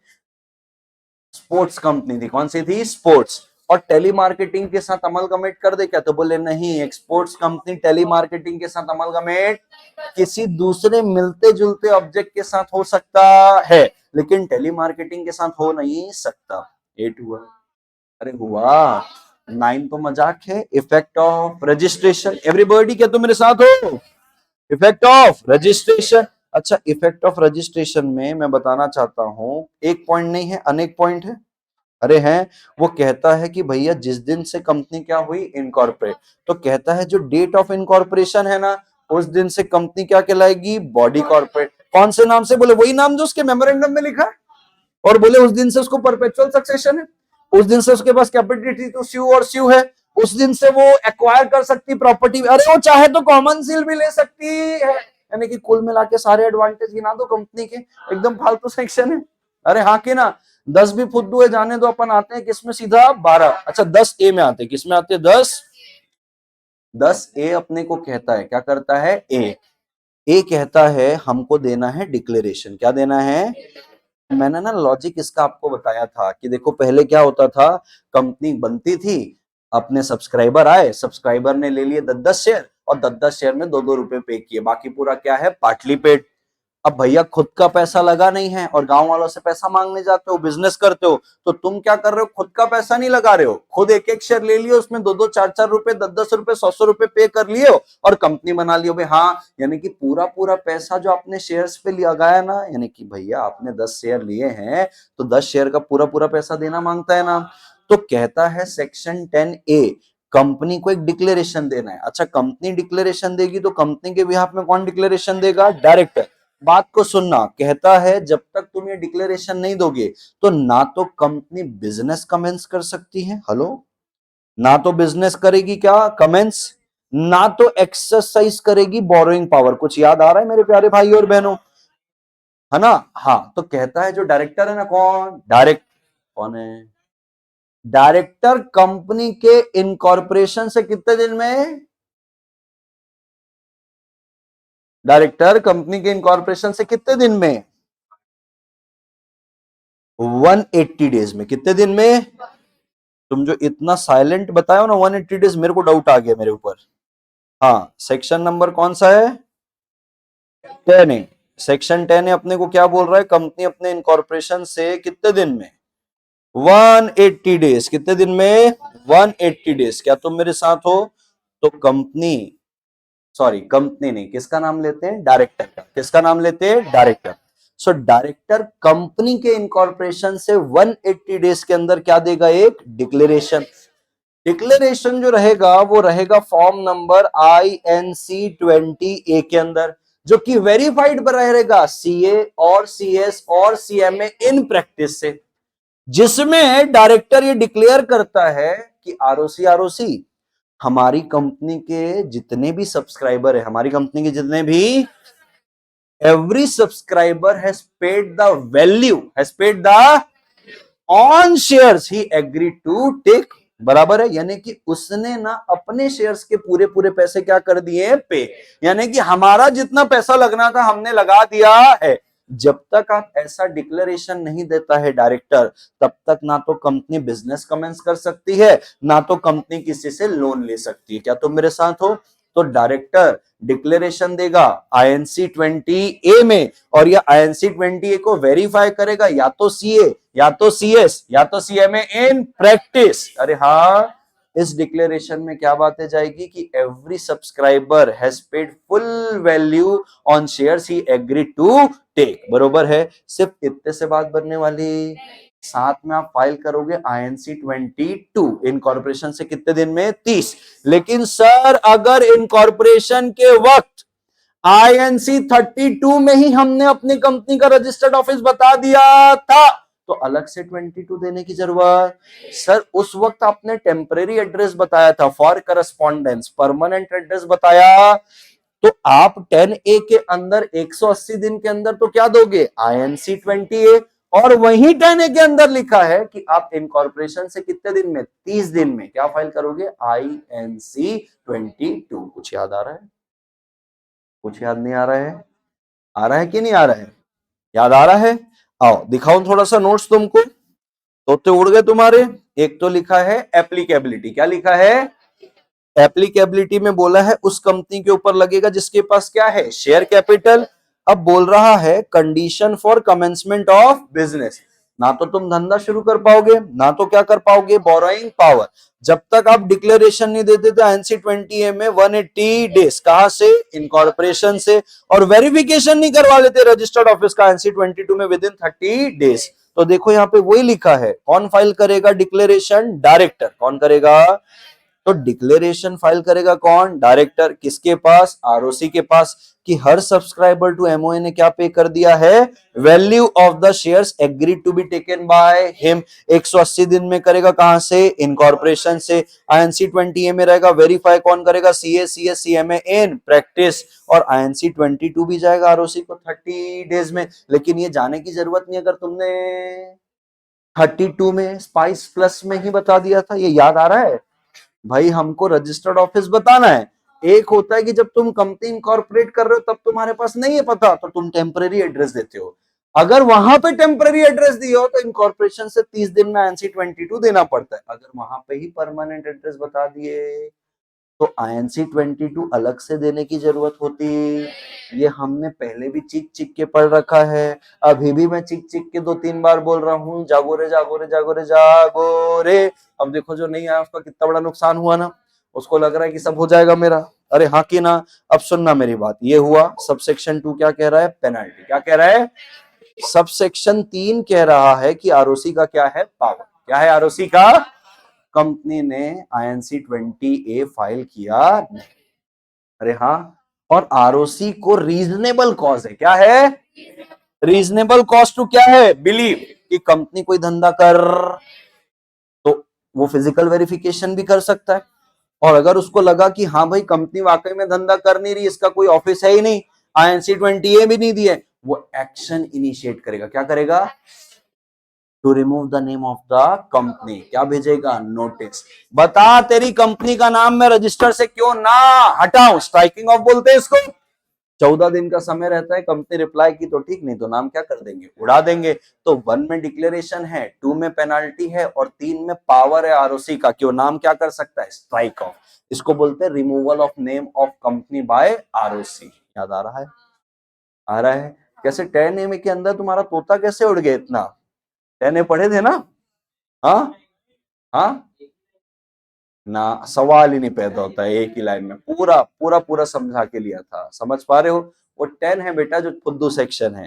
10 क्या है? ये ए। मैंने इसका लॉजिक आपको ये बताया था कि कंपनी क्या करती है, एक एक शेयर सबको दे देगी, खुद के पैसे कुछ भी नहीं लगाती, और खुद के पैसे लगाए बिना बाहर वालों से उधार लेके धंधा शुरू कर देती है। तो बाहर वालों का तो नुकसान है। इसीलिए सेक्शन 10A अलग से बताया था, देखो ए करके इसको अलग से घुसाया है कि कंपनी पहले तो तुम ये डिक्लेरेशन दोगे डायरेक्टर के माध्यम से, बराबर, कि हमारे वाले लोगों ने जितना एग्री किया था वो पूरा पेमेंट कर दिया है। तो जब तक ये नहीं करोगे तब तक ना धंधा करोगे ना तो बोरोइंग करोगे, ताकि पहले तुम जब स्वार्थी रहोगे ना तो तुम खुद का पैसा लगा हुआ है तो तुम अच्छा धंधा करोगे, और खुद का पैसा लगा है, बाहर वालों का भी लगा है, तो खुद का भी क्योंकि लगा है तो बाहर वालों का भी सेफ है। नहीं समझ पा रहे हो? अरे हाँ कि ना? इसीलिए बोला था थोड़ा सा देख के आना। कौन कौन देख के आया था? हाँ कि ना? वो देख के आने में भी कॉन्फिडेंस कम है। माँ मैं करके आया था। हाँ, देख के आओ। तुमको ये समझ में आ रहा है कि जैसे देखो कि तुमने हाल पे पढ़ा होगा, अभी 3 भी पढ़ना है अपने को। समझ पा रहे हो? अगर समझ लो अपने को हफ्ते 10 दिन में हाल ऐसा है, तो तुम समझ पा रहे हो रिवीजन की इंपॉर्टेंस क्या है? समझ पा रहे हो? ये तो तुम समझो हम 45 मिनट 47 मिनट से रिवाइज कर रहे हैं, तब जाके तुम इतना धक्का लग पा रहे हो। तुम ये सोचो कि तुम्हारे में धूल कितना जमा हुआ है। समझ रहे हो क्या? तो रिवीजन का इंपॉर्टेंस समझो, क्लास में बोला करो, रोज घर जाके रिवाइज किया करो, लोगों से डिस्कस कर लिया करो, तो बने रहेगा प्रोग्राम आपका। बना है? अभी तुम सोचो अगर मान लो हम आगे बढ़ गए, चैप्टर 7 खत्म हो गया, 8 खत्म हो गया, 9 खत्म हो गया, 10 में है, तो 2 में आऊंगा तो तुम ऐसे बोला अच्छा ये हुआ था क्या? क्या बात कर रहा है? आईएनसी 7 ये कब है? हाँ है ही नहीं ना। हाँ, है ही नहीं, पहले था। अरे ये देखो उसको ये भी याद नहीं है कि पहले हुआ करता था एनसी 7, इनकॉर्पोरेशन के वक्त बनाया था। अच्छा 3 तो याद है ना? ओपीसी में एक मेंबर चाहिए, ओ नॉमिनी चाहिए, हाँ कि ना? तो फिर ऐसा लगेगा कि कहाँ था ये, पढ़ा था क्या ये? समझ पा रहे हो? अरे फील कर पा रहे हो? क्योंकि अगर अभी अपनी ऐसी हालत है तो आगे थोड़ा सा तकलीफ हो सकता है। अरे हाँ कि ना? ये अभी समझ में आता, इसीलिए ये लोग आए नहीं है। ये जब एक बार अच्छा ये फाउंडेशन में धोखा खा चुके एक बार, फिर भी इंटर में मार्क्स चढ़ रहा है, तो इनको दोनों में से एक चीज है कि चलो लास्ट लास्ट में तो सर करा ही देगा, लेकिन लास्ट की पढ़ाई और स्टार्टिंग से अंत तक की पढ़ाई में ऐसा और ऐसा फर्क है। समझ पा रहे हो? लास्ट लास्ट में फाउंडेशन तक चलता है, इंटर में नहीं चलता लाला। हाँ, आते वापस आते, डरा नहीं, आए ना दिखा, ना इससे डिमोटिवेट होना है, ना बहुत ज्यादा मोटिवेट होना है कि अरे सर बहुत भारी का समझाया, सच्चाई बताया। अरे हाँ कि ना, हम भी पढ़े हैं, हमारा भी गुरु हमको ऐसे ही बताया था। अब जबरदस्ती मिर्च मसाला लगा के बता देता तुमको। हाँ, अपनी माँ के लिए सोचो बोले तुम, हाँ कि ना, तुम्हारी माँ को तुमको अच्छा घर देने का तुमने वादा किया है। जब तुम सोचो, जब तुम्हारा खुद का घर होगा और तुम्हारी माँ रिबन काटेगी, वो जो खुशी होगी, समझे क्या? और तुम सब के सब इंस्पायर, एकदम एकदम इंस्पायर, बोले ऐसा गुरु भगवान सबको दे। अरे भाई, इस कोर्स में तुम आए इसलिए कि तुम अच्छा लाइफस्टाइल जियो, बस तुमको वो अलग से कोई बोल के बता दिया तो मन को भा गया, है तो वही चीज। समझ पा रहे हो? हाँ, तो सेक्शन नंबर क्या हुआ? 10। हाँ, 11 जो है, 11 जो क्या है, ओमिटेड है। अब आते हैं अपन किस पे? 12 में। पढ़ना है कि नहीं पढ़ना है? पढ़ना है ना। तो 12 के अंदर अपने को एक एक करके मैं तुमको बता देता हूं। अभी तुम्हारा स्क्रू थोड़ा सा क्या हो गया, ढीला। 12 क्या बात करता है? रजिस्टर्ड ऑफिस की। सबसेक्शन नंबर 1 जो है 12 का, ये कहता है हर कंपनी का मैंडेटरी है कि आपका क्या होना चाहिए? रजिस्टर्ड ऑफिस, जिसमें सारे क्या होंगे? पत्रबाजी, कम्युनिकेशन। अब देखो, ये जो मैंडेटरी बोल रहा है, इसको आप दो तरीके से बता सकते हो। एक तो इनकॉर्पोरेशन के वक्त INC 32 स्पाइस प्लस में, कि जब मैं इनकॉर्पोरेट कर रहा हूं, मैं तो ही बता रहा हूं ये मेरी कंपनी का रजिस्टर्ड ऑफिस रहेगा, जब तक मैं बदलता नहीं, आजीवन यही है। Unless and until I change मतलब कंपनी चेंज। क्या तुम मेरे साथ हो?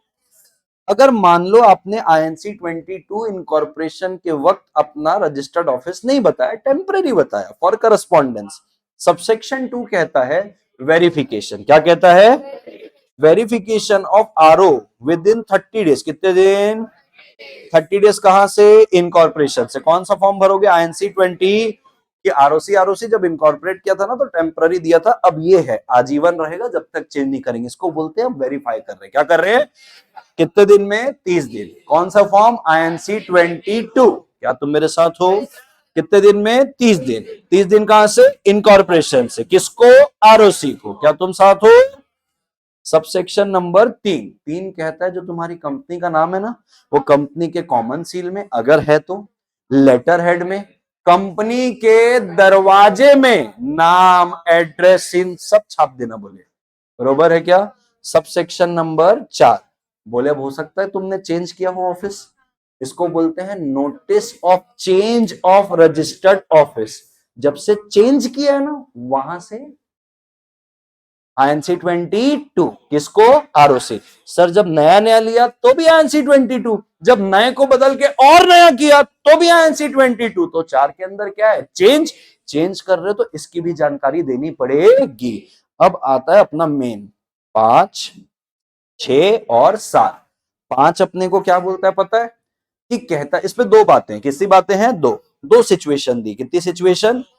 एक तो कह रहा है कि आप अपनी कंपनी का registered office outside the city ले जाना चाह रहे हो। कहां ले जाना चाह रहे हो? विद इन द सिटी नहीं बोल रहा है, क्या बोल रहा है? आउटसाइड द सिटी, यानी कि हाँ but with in the same city.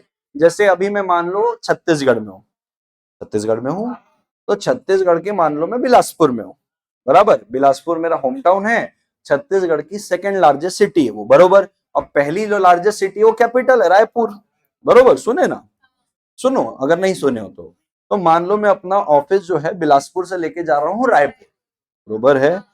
तो स्टेट तो सेम है, छत्तीसगढ़ का छत्तीसगढ़ में ही है, लेकिन मैं सिटी बदल रहा हूं with in the same state. तो बोले कोई बात नहीं, अगर आप सिचुएशन 12(5) की पहली वाली में हो, आप आउटसाइड द सिटी चेंज करना चाह रहे हो तो क्या लगेगा? ऐसा, कोई दिक्कत वाली बात नहीं। लेकिन क्या बोलता है? मान लो, क्या कर लो, आप अपना रजिस्टर्ड ऑफिस क्या कर रहे हो? बदल रहे हो, जिसकी वजह से ना ROC का जुरिस्डिक्शन बदल रहा है। स्टेट सेम है, स्टेट क्या है? So company is changing it's registered office with in the same state but different ROC। ये तभी पॉसिबल है जब दोनों में से कोई एक स्टेट होगा, या तो महाराष्ट्र या तो तमिलनाडु। महाराष्ट्र में 2 आरओसी है, एक मुंबई में, एक पुणे में, तमिलनाडु में 2 आरओसी, एक चेन्नई में और एक कोयम्बतूर में। तो सर मानो क्या करो, मैं किधर हूं, महाराष्ट्र। महाराष्ट्र में एक है आरओसी नंबर 1, ये हो गया पुणे वाला, एक हो गया आरओसी नंबर 2, ये हो गया कौन सा, मुंबई, ये कौन सा हो गया, पुणे। अब एमसीए ने इनको अपना अपना सिटी दे दिया, बोले महाराष्ट्र के अंदर पुणे वाले आरओसी तुम्हारे अंदर सिटी नंबर 1, सिटी नंबर 2 और सिटी नंबर 3 आएगी, और मुंबई वाले तुम्हारे पास 4 आएगा, तुम्हारे पास 5 आएगा, तुम्हारे पास 6 आएगा। यानी कि 4, 5, 6 वाली सिटी में अगर कोई इनकॉर्पोरेट हो रहा है उसके लिए आरओसी कौन सा, मुंबई। पुणे वाले के पास कौन आएगा, 1, 2, 3। अब मान लो 1 वाली सिटी में जो पुणे के जुरिस्डिक्शन में आती है, पुणे वाले आरओसी के, ये अपना ऑफिस चेंज करके जा रहा है किधर, 4 नंबर में जा रहा है, किधर जा रहा है, तो है तो दोनों महाराष्ट्र में ही, लेकिन अब तुम किसके जुरिस्डिक्शन में जा रहे हो, मुंबई वाले के पास। तो बोल रहा है सबसेक्शन नंबर 5 के प्रोविजन में, सबसेक्शन नंबर 5 के कहता है कि आप रजिस्टर्ड ऑफिस क्या कर रहे हो, सॉरी रजिस्टर्ड ऑफिस नहीं, रजिस्टर्ड एड्रेस, रजिस्टर्ड एड्रेस बोल लो या ऑफिस बोल लो, चेंज कर रहे हो, चेंज कर रहे हो तो स्टेट तो सेम है, लेकिन आरओसी का क्या बदल रहा है, जुरिस्डिक्शन। बोले सिर्फ एसआर से काम तो चलने वाला, इसके लिए आपको लगेगा आरडी की अप्रूवल। आरडी को आपको क्या करना पड़ेगा, अप्लाई। आरडी का फुल फॉर्म क्या है, रीजनल डायरेक्टर।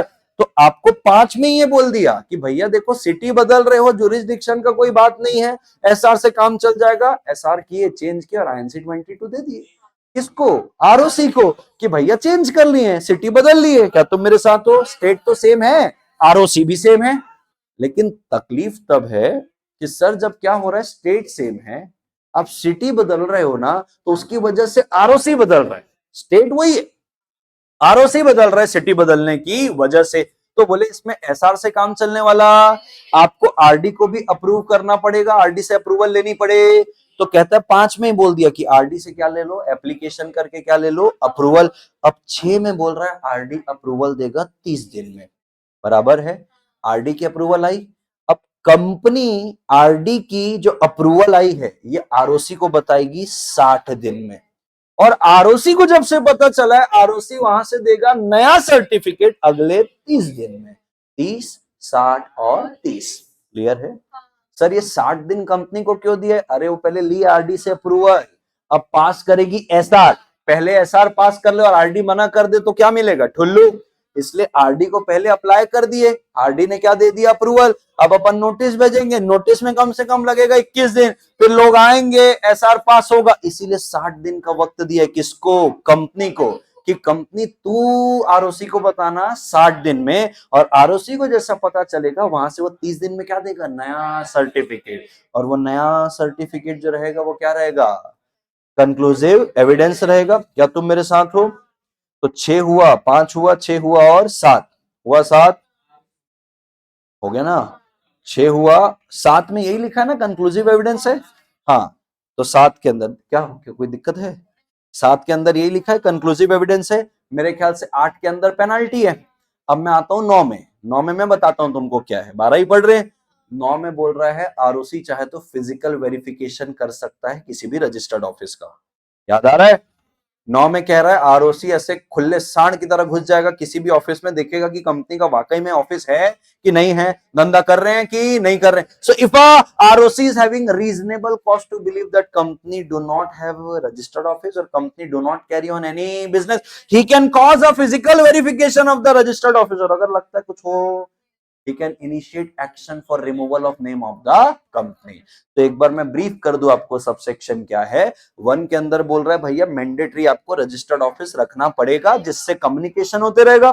2 कह रहा है अगर इनकॉर्पोरेशन के वक्त आपने रजिस्टर्ड ऑफिस बताया तो verification of registered office with in 30 days from the incorporation of company.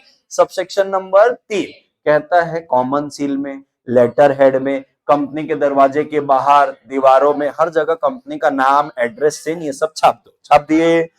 4 कह रहा है चेंज भी तो कर सकते हो कभी रजिस्टर्ड ऑफिस, तो notice of change of registered office with in 30 days from change, INC 22 ROC को।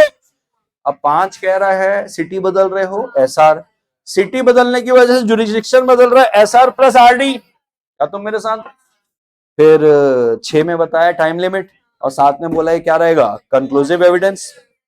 तो 8 में क्या है, पेनाल्टी। और 9 के अंदर है फिजिकल वेरिफिकेशन बाय आरओसी। और फिर अगर लगा कि काम नहीं कर रहे हैं तो नाम रिमूव भी कर दिया जाएगा। क्या तुम मेरे साथ हो? 13 आ गया अपना फेवरेट सेक्शन। अरे हाँ के ना, अल्ट्रेशन ऑफ MOA। क्या तुम मेरे साथ हो मेरे प्यारे भाई और बहनों? अल्ट्रेशन ऑफ MOA, इसका पहले पूरा नक्शा बना के आपको दे देता हूं, रिवाइज करने में इजी होता है। अरे क्या तुम मेरे साथ हो?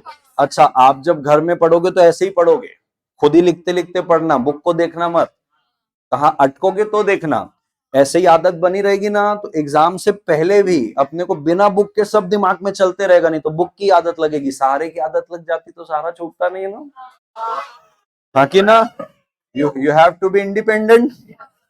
है तुम्हारे जीवन में सहारा, रहना भी नहीं चाहिए। आप किसी के सहारा बनो, है ना, आप किसी के ऊपर निर्भर होना नहीं चाहिए। तो सेक्शन 13(1) कहता है मेमोरी। अच्छा, अब तो मैं तुमको 4 पढ़ा चुका हूं तो मैं 13 एक और बेयर लैंग्वेज में पढ़ सकता हूं। Save as provided under section 61। 61 में बोल रहा है कैपिटल क्लॉज को अल्टर करना है तो OR, तो उसको सेव कर। उसके अलावा जितने भी क्लॉज है उसके लिए क्या लगेगा? ऐसा। तो मेमोरेंडम का कोई भी क्लॉज आपको क्या करना है? अल्टर। मेमोरेंडम का कोई भी क्लॉज आपको क्या करना है? अल्टर। फिर वो चाहे नेम क्लॉज हो, फिर वो चाहे वो रजिस्टर्ड क्लॉज हो, रजिस्टर्ड ऑफिस का, फिर चाहे वो ऑब्जेक्ट क्लॉज हो, फिर चाहे वो लाइबिलिटी हो, फिर चाहे वो, अच्छा, एसोसिएशन में कोई चेंज होता और नॉमिनेशन के चेंज को चेंज मानते ही तो 3 ही आता है इसके अंदर, नाम, ऑब्जेक्ट, लाइबिलिटी। एवरीबॉडी, अरे रजिस्टर्ड भूल गए? नेम, रजिस्टर्ड ऑफिस क्लॉज और ऑब्जेक्ट, यही 3 चेंज होगा। और लाइबिलिटी, क्योंकि कैपिटल क्लॉज अल्टर होगा सेक्शन 61 चैप्टर नंबर 4। और एसोसिएशन और नॉमिनेशन में कोई चेंज नहीं, नॉमिनेशन के चेंज को चेंज मानते नहीं, और एसोसिएशन में क्या चेंज आएगा भाई? जो मिलके कंपनी बनाए थे। क्या तुम मेरे साथ हो? तो SR लगेगा और प्रोसीजर लगेगा जो कि इस सेक्शन के अंदर दिया है, यानी कि सर सबसेक्शन 1 तकिया कलाम है, कॉमन है, कुछ भी हो अल्टर करना है SR 61 को छोड़ के। क्या तुम मेरे साथ?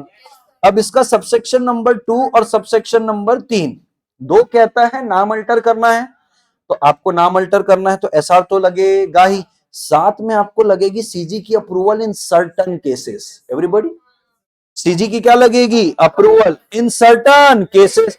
सर वो कौन सा सर्टन केस है? अरे अगर आप नाम में सिर्फ इतना अल्ट्रेशन कर रहे हो, एडिशन कर रहे हो या डिलीशन कर रहे हो ऑफ द वर्ड प्राइवेट, नाम में कोई चेंज नहीं है, एडिशन कर रहे हो या तो प्राइवेट का, या तो डिलीशन कर रहे हो किसका? प्राइवेट का, SR पास करो, कोई दिक्कत।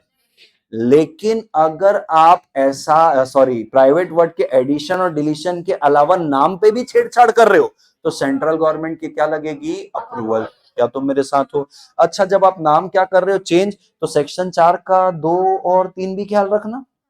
2 क्या बोला? आइडेंटिकल और सिमिलर होना, और 3 बोल रहा है वो central government, state government, LA का पैट्रोनेज और प्रिविलेज वाला नाम भी होना नहीं चाहिए। तो 4, 2 और 3 का भी ख्याल रखना। अच्छा, कहता है मान ले गलती से तू किसी ऐसी कंपनी के नाम से रजिस्टर्ड या ऐसे ट्रेडमार्क के नाम से रजिस्टर्ड हो गया जो ऑलरेडी है, तो सेंट्रल गवर्नमेंट का डंडा भी है 16 में, और 16 पढ़ेंगे तब समझ में आएगा। तो ये 2 का तो ये पूरा ब्यौरा क्लियर है। अब 3 बोल रहा है अपने नाम चेंज किया तो नए नाम का सर्टिफिकेट मिलेगा। ROC क्या इशू करेगा?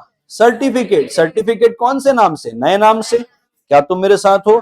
तो मैं बोलू 1 2 3 करके अपना चेंज हो जाएगा। एक और आएगा इसमें, बोलो क्या? 9 और 10। याद आ रहा है? 9 और 10 ये भी कॉमन है। 9 क्या बोलता है पता है? आपके मेमोरेंडम का कोई भी अल्ट्रेशन अल्ट्रेशन तब तक नहीं माना जाएगा, इसको मैं लॉ की लैंग्वेज में बोलता हूं, no alteration in memorandum shall have effect. No alteration in memorandum shall have effect unless the alteration is registered with ROC and certificate is issued by ROC। 9 में बोल रहा है जब तक रजिस्टर्ड नहीं हो जाता, और 10 बोल रहा है जब तक उसके लिए क्या नहीं मिल जाता? सर्टिफिकेट। बराबर है? तो 9 और 10 को कंबाइन करके पढ़े तो क्या रहता है? No alteration in memorandum shall have effect unless the alteration is registered with ROC and certificate of alteration is received। तो ही होगा। तो अगर मैं बोलूं मेरे को नाम चेंज करना तो मेरे को क्या क्या देखना पड़ेगा? पहले 1 2 3 9 और 10। अच्छा, 10 में मेरे को ये 3 में ऐसे ही बोल दिया सर्टिफिकेट नया मिलेगा तो मिला, तो मेरा नाम चेंज। क्या तुम मेरे साथ, एवरीबॉडी? तो ठीक है, तो भैया एसआर पास हुआ। ओ भैया, अच्छा नाम चेंज कर रहे हो तो 4 का भी ख्याल रखना, आइडेंटिकल सिमिलर होना। और मान लो हो भी गया आइडेंटिकल सिमिलर, तो डंडा खाने के लिए रेडी रहना। 16 में भी 16 पढ़ेंगे तो डंडा याद आएगा, आएगा याद। तो सर ये तो हो गया 1 2 3 और 9 10 कॉमन है, 1 भी कॉमन है, 9 भी कॉमन है, 10 भी कॉमन है। 2 3 पढ़ लिए, नाम चेंज हो गया, एवरीबॉडी। सर अब अपन जाते हैं किधर, 4 में, 5 में और 6 में। क्या तुम मेरे साथ हो? 4 5 6। 4 में कह रहा है, क्या कह रहा है 4 में, कि भाई आपको अपना रजिस्टर्ड ऑफिस क्या करना है, चेंज, बराबर है। और ऐसा चेंज करना है कि तुम स्टेट ही बदल रहे हो। So change of registered office outside the state, अरे हाँ कि ना। तो अगर आप आउटसाइड द स्टेट जा रहे हो तो क्या लगेगा, सब सेक्शन 1 के हिसाब से क्या, ऐसा। और बोले साथ में क्या लगेगी, रीजनल डायरेक्टर की अप्रूवल लगेगी क्या दोस्तों। अब बोल रहा है जब आप आरडी को अप्लाई करेंगे ना, क्योंकि आप स्टेट बदल रहे, क्योंकि 4 में ये बात लिखी है कि अगर आपको स्टेट बदलना है तो एसआर भी लगेगा, आरडी की अप्रूवल भी लगेगी। 5 कह रहा है यहाँ पे आपको आरडी अप्रूवल कितने दिन में देगा, कितने दिन में, 60 दिन में। याद आ रहा है क्या, उधर 30 है, इधर कितना है, 60। अरे है। अब बोल रहा है जैसे ही आपको 60 दिन में क्या मिल गई, अप्रूवल। 6 कह रहा है आप नोटिस दोगे, किसका, notice of alteration, notice of. ये नोटिस ऑफ अल्ट्रेशन आप किसको दोगे, ये नोटिस ऑफ अल्ट्रेशन आप किसको दोगे, ये नोटिस ऑफ अल्ट्रेशन आप किसको दोगे, हाँ, ये नोटिस ऑफ अल्ट्रेशन आप किसको दोगे, दोनों को, जिसके पास जा रहे हो और जिसको छोड़ रहे हो। क्या तुम मेरे साथ हो? तो सर हमने एसआर पास किया, आरडी की अप्रूवल 60 दिन में मिली, मिली। अब ये जो 6 में हमको जो नोटिस देना है, ये तो ठीक है। अब बोल रहा है जब तुम नोटिस देगा ना, तो 7 क्या बोलता है पता है, इस नोटिस, अच्छा तो तुम सूचना दे रहे हो कि हम चेंज कर रहे हैं, किसके दम में चेंज कर रहे हो, तो बोल रहा है certified, certified order of, certified order of RD, certified order of RD.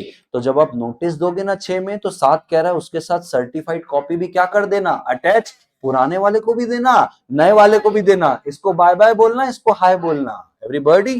तो रिपीट करते हैं, 4 कह रहे हैं सर आप क्या बदलना चाह रहे हो, स्टेट।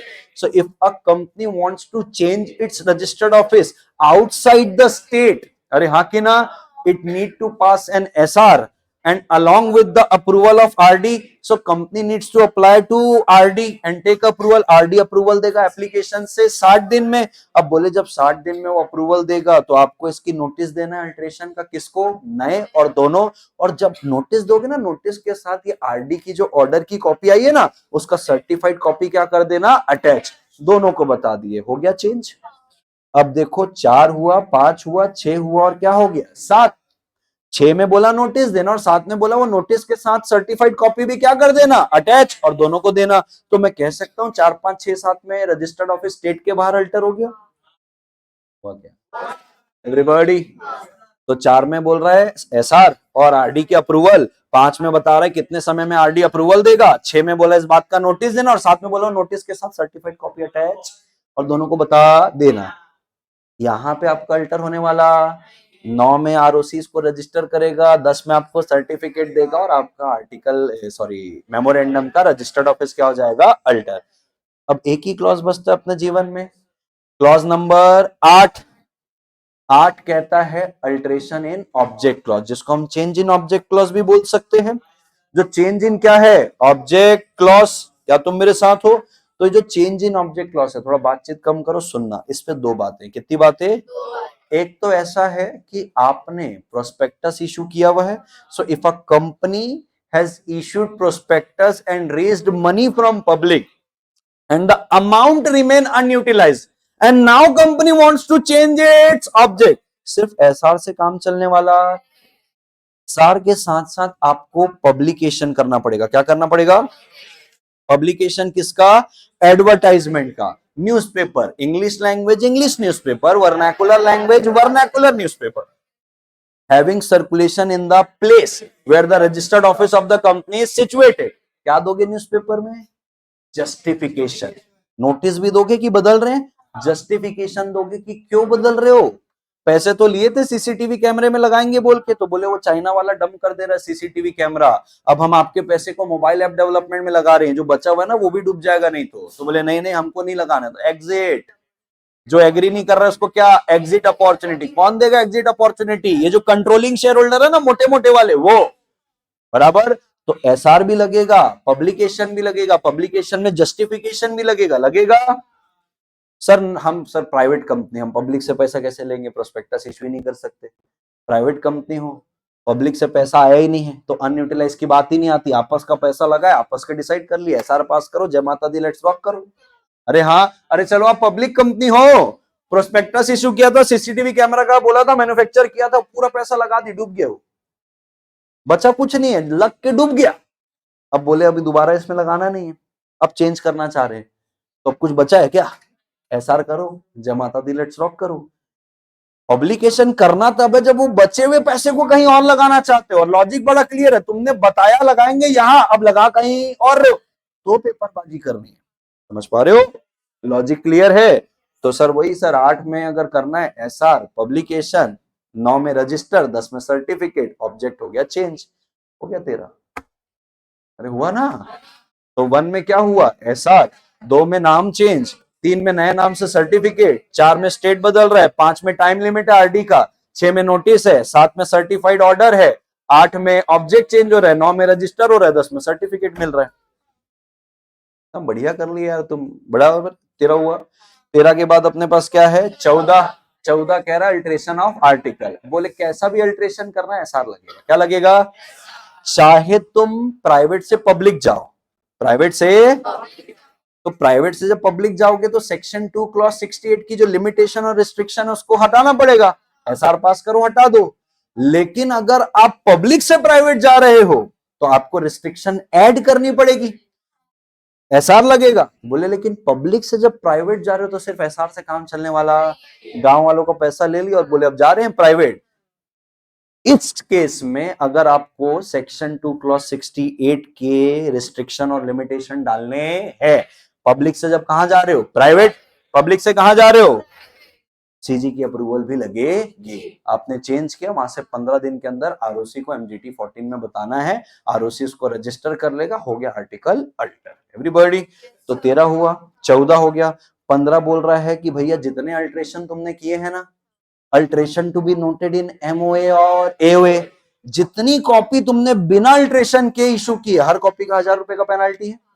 नहीं याद आ रहा है, आ रहा है, alteration to be noted in MOA और एओए, कि भाई आपने अल्टर किया तो जितनी कॉपी आपके पास है सब में अल्ट्रेशन नोट करो, जितनी अनअल्टर्ड कॉपी आप इशू करोगे 1000 रुपए का क्या है पेनाल्टी, एकदम फुद्दू सेक्शन।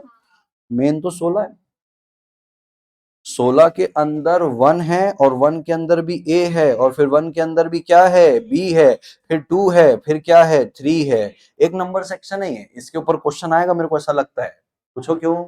इसमें सेंट्रल गवर्नमेंट कॉन्स्टेंट पावर दे दिया ना अमेंडमेंट डाल के, कि खुद से नाम चेंज नहीं कर रही कंपनी तो सीजी डंडा डाल के नाम चेंज करवा देगी, आरओसी नए नाम से इशू कर देगा सर्टिफिकेट। आओ बताता हूं, इसमें 2 बातें हैं, कितनी हैं, सबसे पहले रेक्टिफिकेशन ऑफ नेम है bye CG, rectification of name bye 16(1) का 16 सबसेक्शन 1 का ए और 1 का बी, यहां पे सेंट्रल गवर्नमेंट के पास सुओ मोटो पावर है, क्या है।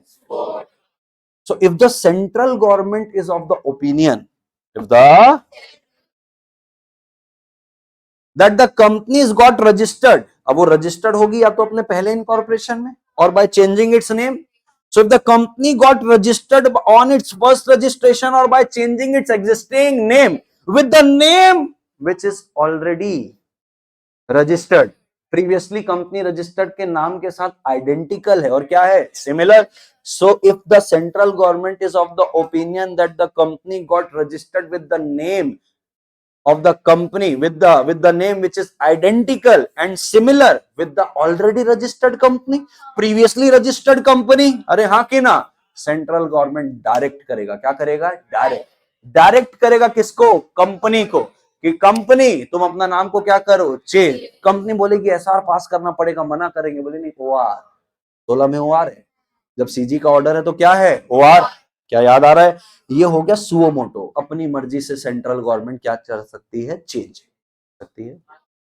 सेक्शन 16 सबसेक्शन नंबर 1 का क्लॉज बी।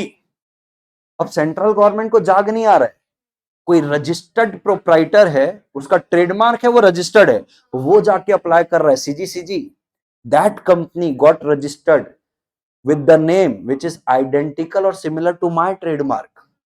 ये एप्लीकेशन जो रजिस्टर्ड ट्रेडमार्क है ना, ये कंपनी के इनकॉर्पोरेशन से 3 साल में अप्लाई कर सकता है। किसको? सीजी को। तो कंपनी नई नवेली बनी, वहां से 3 साल, या चेंज की तब से आइडेंटिकल सिमिलर हुआ, वहां से 3 साल। किसको? सीजी को। अब सीजी इसके एप्लीकेशन को देख के सीजी का भी ओपिनियन है कि हाँ यार बात तो सही बोल रहा है, इसके ट्रेडमार्क के साथ है। अगेन डायरेक्ट चेंज नेम, 3 महीने बाईपासिंग ओआर, हो गया डायरेक्शन। तो 16(1) के अंदर या तो सुओ मोटो डायरेक्शन है या डायरेक्शन ऑन एप्लीकेशन है। एवरीबॉडी? अच्छा, एप्लीकेशन करने की समय सीमा 3 साल है।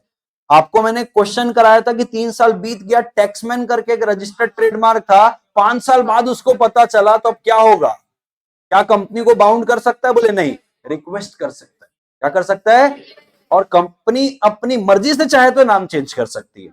अब 16(2) के अंदर है, बोले अब क्या होगा? अब बोले कंपनी को डायरेक्शन मिला, कंपनी 3 महीने में नाम चेंज करेगी।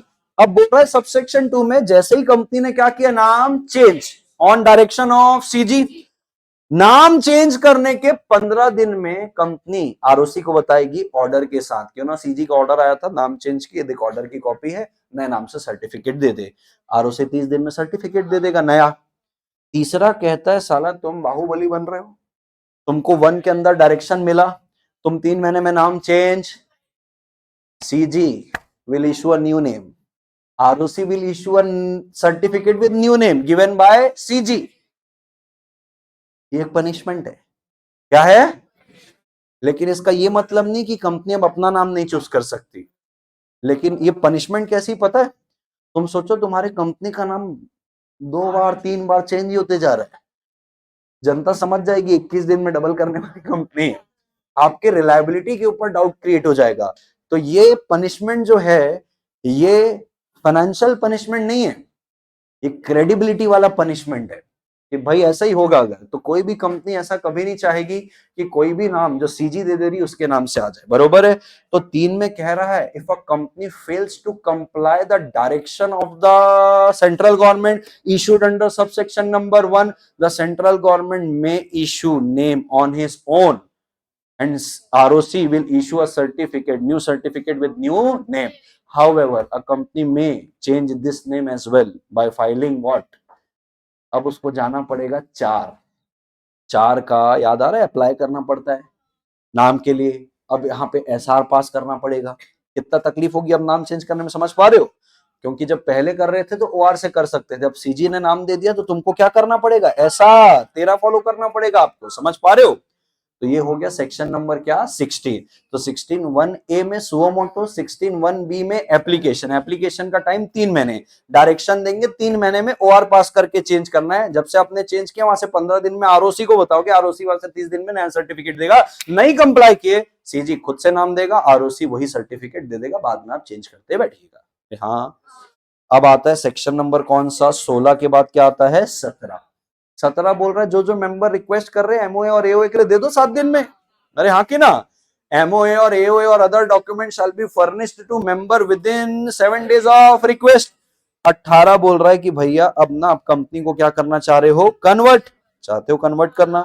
बोले ठीक है ना, एमओए और एओए के क्या करना पड़ेगा? अल्टर। तो बोले एमओए और एओए अल्टर करो, 13 फॉलो करो, 14 फॉलो करो। करोगे? आरओसी को क्या करो? इन्फॉर्म। आरओसी को क्या करोगे? इन्फॉर्म। आरओसी तुम्हारा प्रीवियस रजिस्ट्रेशन को कैंसिल करेगा, नया वाला क्या देगा? सर्टिफिकेट। खत्म हो गई बात, कर लिए कन्वर्ट। 19 एक नंबर सेक्शन है, क्या तुम मेरे साथ हो? 19 अपने को बोलता है subsidiary not to hold share in its holding company. इसमें कुल कितने सबसेक्शन है? 2, और सबसेक्शन 1 के 2 प्रोविजो है। क्या तुम मेरे साथ हो? तो एक तो है सबसेक्शन नंबर 1, एक है सबसेक्शन नंबर 2। 1 और यहाँ पे है 2। 1 में 2 लोगों को डांट है। पहली डांट है सब्सिडरी को, no company shall hold any share in its holding company, ना तो डायरेक्टली ना तो नॉमिनी के थ्रू। और कहता है no holding company shall allot और transfer any share to its subsidiary company. और 1 पे ही लिखा है कि अगर मान लो होल्डिंग कंपनियां अलॉट करती है या क्या करती है, ट्रांसफर, वो अलॉटमेंट और वो ट्रांसफर क्या कहलाएगा, वॉइड। एवरीबॉडी, तो दोनों को डांट हो गई। सब्सिडरी को बोला कि तुम होल्ड नहीं करोगे होल्डिंग में, और होल्डिंग को बोला तुम अलॉट नहीं करोगे और ट्रांसफर नहीं करोगे, और होल्डिंग को बोला साले तुम अलॉट और ट्रांसफर किए तो क्या माना जाएगा, वॉइड। क्या तुम मेरे साथ हो?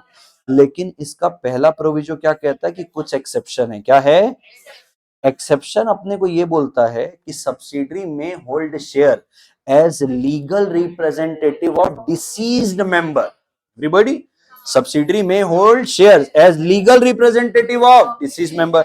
सब्सिडरी में होल्ड शेयर एज ट्रस्टी। क्या तुम मेरे साथ हो? और सब्सिडरी में hold shares if before becoming subsidiary, यानी कि सब्सिडरी बनने के पहले जो अपन ने क्या लिए थे, शेयर, उसके लिए तुम क्या कर सकते हो, शेयर होल्ड कर। अब समझना बात को, इसमें आता है प्रोविजो 2, कहता है तुमने 3 कैपेसिटी में सब्सिडरी को होल्डिंग में शेयर होल्ड करने का अलाउ किया, लेकिन वोटिंग राइट मिलेगा सिर्फ एलआर वाले में और किधर, ट्रस्टी। आपको सब्सिडरी बनने के पहले आप जो शेयर लिए थे उस पर वोटिंग राइट मिलने वाला। पॉइंट टू बी नोटेड, सिर्फ एक ही चीज को रिस्ट्रिक्ट किया कि वोटिंग राइट नहीं मिलेगा। क्या बोनस इश्यू और राइट इश्यू मिलेगा? द आंसर इज यस, क्योंकि सर वोटिंग के लिए मना किया है, लेकिन उनमें जो बोनस मिलेगा, राइट मिलेगा, वो कंपनी ले सकती। कौन सी वाली? सब्सिडरी। अब सबसेक्शन नंबर क्या है, 2। सबसेक्शन नंबर 2 बोल रहा है जहां जहां पे भी शेयर लिखा है वहां वहां पे क्या पढ़ लेना, यानी कि कोई भी सब्सिडरी कंपनी अपनी होल्डिंग कंपनी में कोई इंटरेस्ट लेगी नहीं। कोई भी होल्डिंग कंपनी अपनी सब्सिडरी को ना इंटरेस्ट अलॉट करेगी ना क्या करेगी, ट्रांसफर। अरे स्वार्थ समझते हो? मैं 10 लाख की गारंटी लिया, कंपनी में टोटल 1 करोड़ की गारंटी है, मेरा 10% का इंटरेस्ट हो गया। अब मैं इसको किसी को ट्रांसफर करना चाहता हूं, तो बोले ट्रांसफर करोगे ना तो होल्डिंग की सब्सिडरी में मत करना। समझ पा रहे हो? यानी कि जहां जहां शेयर लिखा है बस उधर क्या पढ़ना है, इंटरेस्ट, क्योंकि कंपनी में नो शेयर कैपिटल है। क्या तुम साथ हो? एवरीबॉडी, 19 भी हो गया। अब आता है अपने पास 20, 21 और 22। तीनों किसकी बात करते हैं, डॉक्यूमेंट की। ये कहता है डॉक्यूमेंट की क्या बात कर रहे हैं अपन, सर्विस की। ये बात करता है ऑथेंटिकेशन की, और ये बात करता है execution of bills of exchange and etcetera. यहां पे 1 बात करता है और यहां पे 2 बात करता है। 1 कहता है, क्या कहता है, 1, अगर आपको कंपनी को कोई डॉक्यूमेंट देना है या कंपनी के किसी ऑफिसर को डॉक्यूमेंट देना है, नहीं समझ में आ रहा है। 1 वाला तब लगता है जब कंपनी को कोई डॉक्यूमेंट देना है, मेंबर को देना है। 1 नंबर का फुद्दू ही कहता है कंपनी को देना है, मेंबर को देना है, एड्रेस डाल देना कंपनी के रजिस्टर्ड ऑफिस का। अरे हाँ, या तो पोस्ट कर देना, सॉरी, या तो रजिस्टर्ड पोस्ट, या तो स्पीड पोस्ट, या तो कोरियर, या तो डिलीवर कर दो, हैंड डिलीवरी कर दो, या तो ई मोड में दे दो, खत्म। 20(2) बोलता है, 20 कि या तो आपको रजिस्ट्रार को कोई डॉक्यूमेंट देना है या मेंबर को कोई डॉक्यूमेंट देना है। अरे हाँ, तो बोले इधर इनको देना है तो भाई या तो registered post, speed post, hand delivery, ई मोड। अरे हाँ, इनके रजिस्टर्ड एड्रेस में, आरओसी का अपना एड्रेस, मेंबर का अपना एड्रेस। कहता है, क्या कहता है, if a member request a company, यही यही मेन है जिसमें क्वेश्चन बनेगा। If a member request a company send a particular document by a particular mode, or to send any document by a particular mode for which he deposited the sufficient amount as decided by member in annual general meeting. अरे हाँ कि ना, company is bound to send that document in that particular mode, क्योंकि उसने पैसा भी दिया है। इसमें हमने क्वेश्चन भी किया था कि भाई कानपुर में था, कानपुर में उसको पोस्ट करके भेज दिया, ऑर्डिनरी पोस्ट, तो बोले मीटिंग आपकी क्या हो गई, इनवैलिड। भाई यूके में था, लंदन में था, बोले उससे कोई लेना देना नहीं, बोला था ना यहाँ पहुंचाना है तो पहुंचाना पड़ेगा। क्या तुम मेरे साथ हो? तो 21 हुआ और 20 क्या हुआ, 2। अब मैं बात करूं ऑथेंटिकेशन की, तो ऑथेंटिकेशन 3 चीज का होता है, एक तो किसी डॉक्यूमेंट का, या तो किसी प्रोसीडिंग का, या तो किसी कॉन्ट्रैक्ट का। तो बोले कौन कर सकता है, बोले कंपनी का केएमपी। अब बोले केएमपी नहीं है तो कोई भी इंप्लॉय या कोई ऑफिसर जिसको बोर्ड ने ऑथराइज किया, खत्म, एकदम फुद्दू सेक्शन है। मजेदार सेक्शन तो ये है, सेक्शन नंबर 22 3 बातें करता है। कितनी बातें? एक बात करता है वो एग्जीक्यूशन ऑफ नेगोशिएबल इंस्ट्रूमेंट। सरल शब्दों में बोलूं तो ये सब सेक्शन नंबर 1 है, एग्जीक्यूशन ऑफ एनआई। दूसरा बात करता है एग्जीक्यूशन ऑफ डीड, या एग्जीक्यूशन ऑफ डीड की भी बात ना करो, मैं कहता हूं ऑथराइजेशन, क्या, टू एग्जीक्यूट डीड। क्या तुम मेरे साथ हो? डीड का मतलब क्या, कॉन्ट्रैक्ट। और तीसरा बात करता है बाइंडिंग इफेक्ट ऑफ डीड की, बाइंडिंग इफेक्ट ऑफ डीड। क्या तुम मेरे साथ हो? कहता है कि कंपनी के बिहाफ में अगर कोई व्यक्ति कोई चेक को क्या करता है, ड्रॉ, बिल्स ऑफ एक्सचेंज को करता है एक्सेप्ट, या चेक को करता है इंडोर्स, या प्रोमिसरी नोट बनाता है, अरे हाँ कि ना, नहीं समझ में आ रहा है? तो if a negotiable instrument is drawn, accepted, made, endorsed on behalf of the company by any person, अरे हाँ कि ना, कंपनी बाउंड रहेगी उस एनआई से, अरे हाँ कि ना, if the person is having express और इंप्लाइड अथॉरिटी। एनआई के अंदर ना दोनों अथॉरिटी बोला है, एक्सप्रेस भी बोला है और इंप्लाइड। सरल शब्दों में, कंपनी का एक अकाउंटेंट है, कंपनी का एक, पिछले 10 सालों से जब से कंपनी बनी है तब से वही अकाउंटेंट है। किसी को पैसा देना है तो वो देता है, कैश से देना है तो वो देता है, चेक से देना है तो वो देता है, नेट बैंकिंग करना है तो वो करता है। सब जानते हैं पैसा लेन देन कुछ करना है, ये अकाउंटेंट है। कंपनी ने कोई अलग से उसको लिखित में अथॉरिटी नहीं दी, ना तो कंपनी के बोर्ड ऑफ डायरेक्टर ने बोर्ड मीटिंग में उसको ऑथराइज किया कि ये रहेगा, अरे हाँ कि ना, बट 10 साल से वो अपनी प्रैक्टिस को पालन कर रहा है। एवरीबडी नोस कि पैसे लेन देन का अथॉरिटी अकाउंटेंट के क्या है, पास है।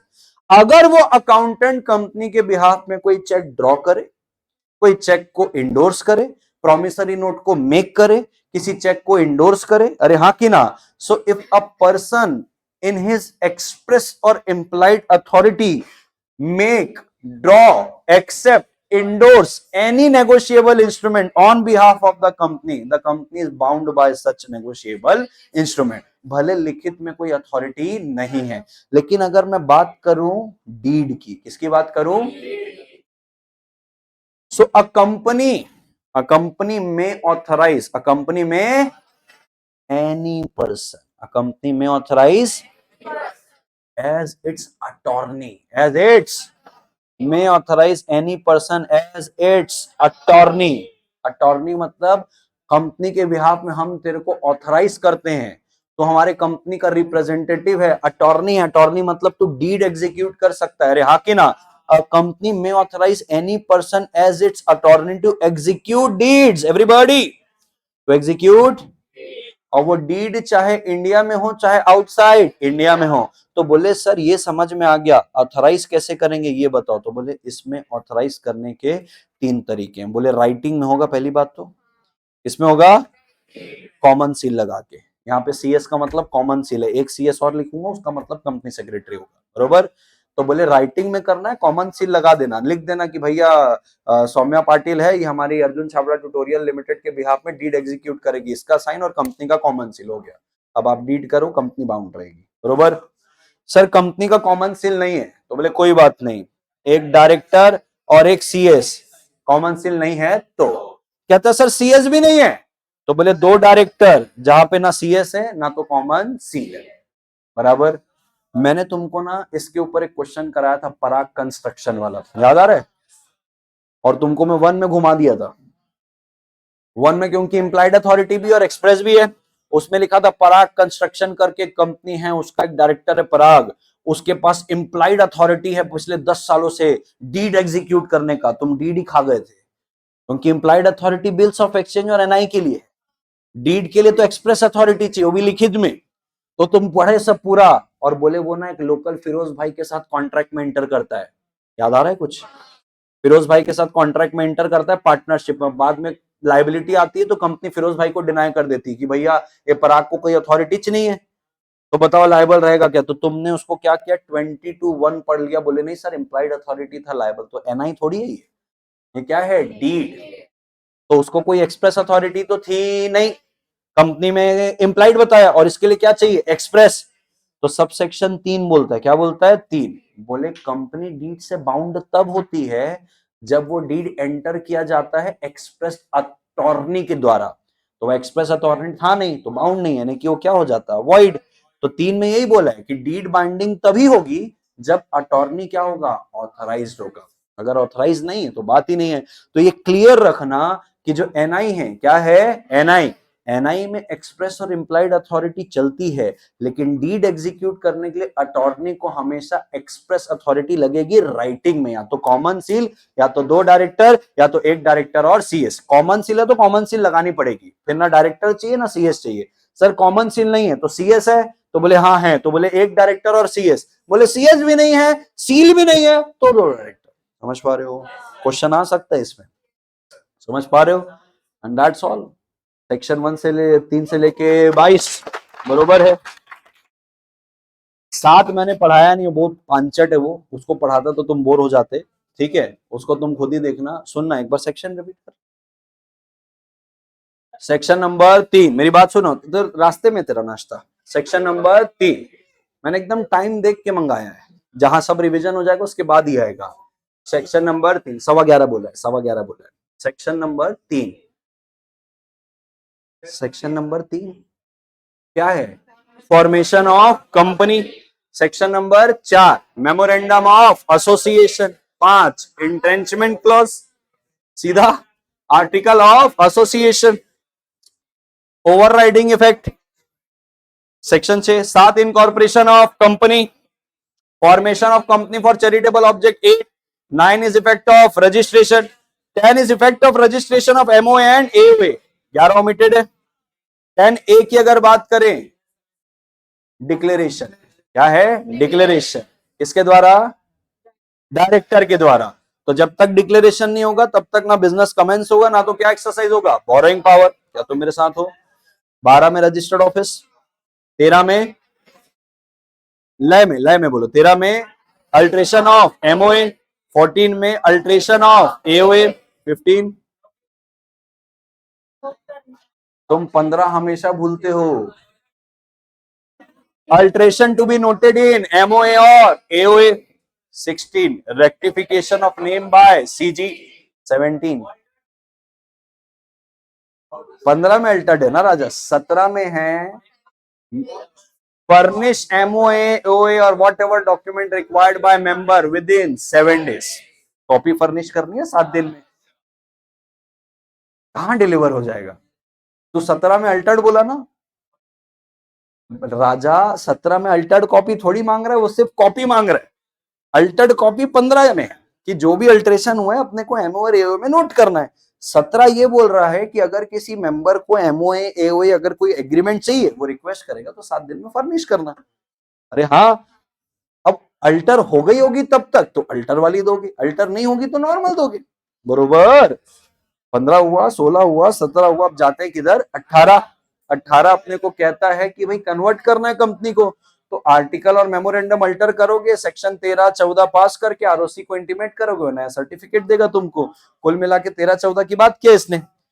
19 बात कर रहा है subsidiary not to hold share in holding company. और नेक्स्ट क्या है, हाँ, सर्विस ऑफ डॉक्यूमेंट ऑथेंटिकेशन और एग्जीक्यूशन ऑफ एनआई और डीड।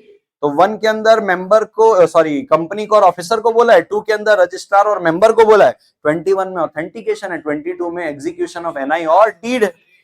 एनआई के लिए एक्सप्रेस इम्प्लाइड चलेगा, डीड के लिए हमेशा एक्सप्रेस चलेगा, तो ही 3 में क्या बोल रहा है, 22 3 में क्यों बाइंडिंग होगा, बराबर। ब्लूप्रिंट, ब्लूप्रिंट बचा है ना इसका, कर लो। कितनी देर में कर लिए रिवाइज, 1.5 घंटा राजा, 2 क्यों, 1 घंटे 32 मिनट की तो रिकॉर्डिंग ही चल रही है अभी, उसमें 5 मिनट थोड़ा टाइम पास हुआ होगा बीच में। तो अभी देखो 1.5 घंटा हमको लगा है, तुम इसको टच में बनाए रखोगे तो 15 मिनट से ऊपर का नहीं है तुम्हारे लिए, पट पट पट पट होगा। मेरे को तो क्या सबके चेहरे देखने पड़ रहे हैं, नहीं समझ में आ रहा है तो दोबारा बोलना पड़ रहा है। अरे हाँ, तुम्हारे को 15 मिनट में होगा ये, बरोबर। एवरीबॉडी किया तो मेरे साथ, ठीक है सुनना।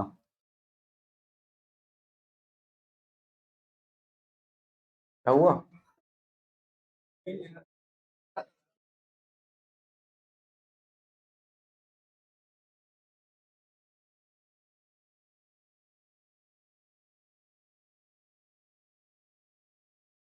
चलिए सुनिएगा दोस्तों।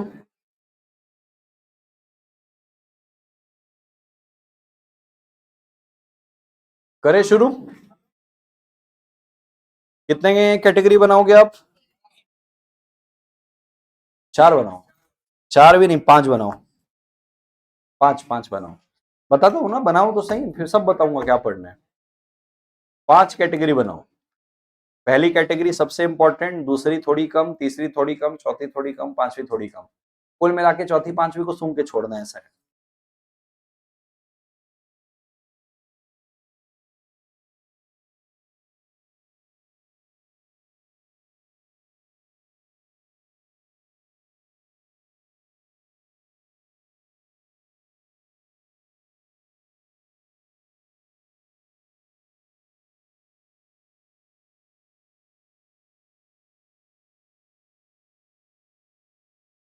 शेख कह रहा है सर आप ये एक्सेल अपलोड करने वाले थे? बिल्कुल नहीं। ठीक है, वो एक्सेल से तेरे को कुछ समझेगा भी नहीं। चलिए, मैं क्या कह रहा था, कैटेगरी 1 सेक्शन नंबर 19।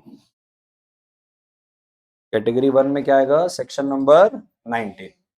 19 के ऊपर मस्त मसालेदार क्वेश्चन बन सकते हैं एक से। तो 19 को अच्छे से करना है।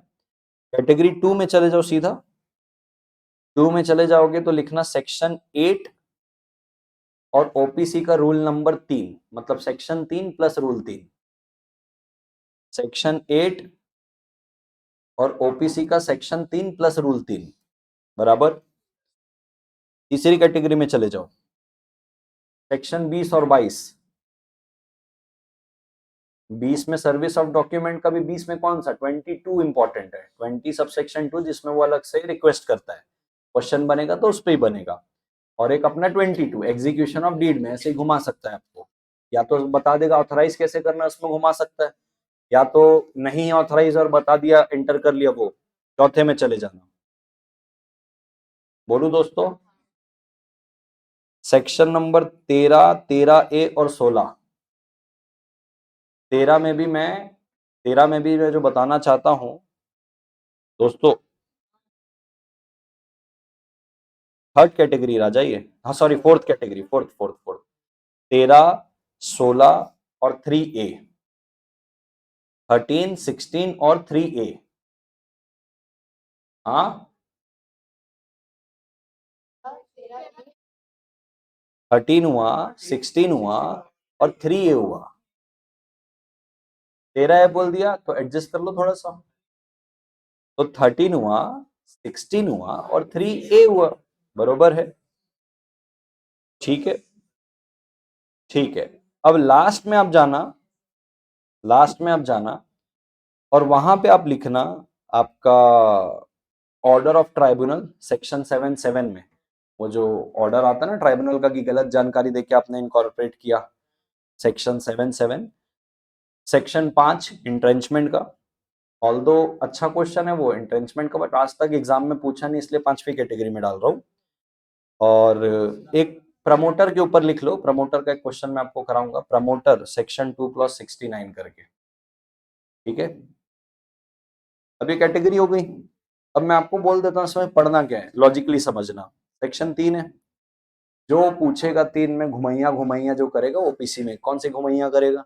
अब ये थोड़ी बताएगा कब इंटीमेशन करना है, कब क्या करना है, वो घुमाएगा रेसिडेंट ऑफ इंडिया में या सिटीजन में या नेचुरल पर्सन में, तीनों में से एक। कि भाई दो कंपनी मिलके, एक कंपनी ओपीसी बनाना चाह रही तो कंपनी तो बना सकती।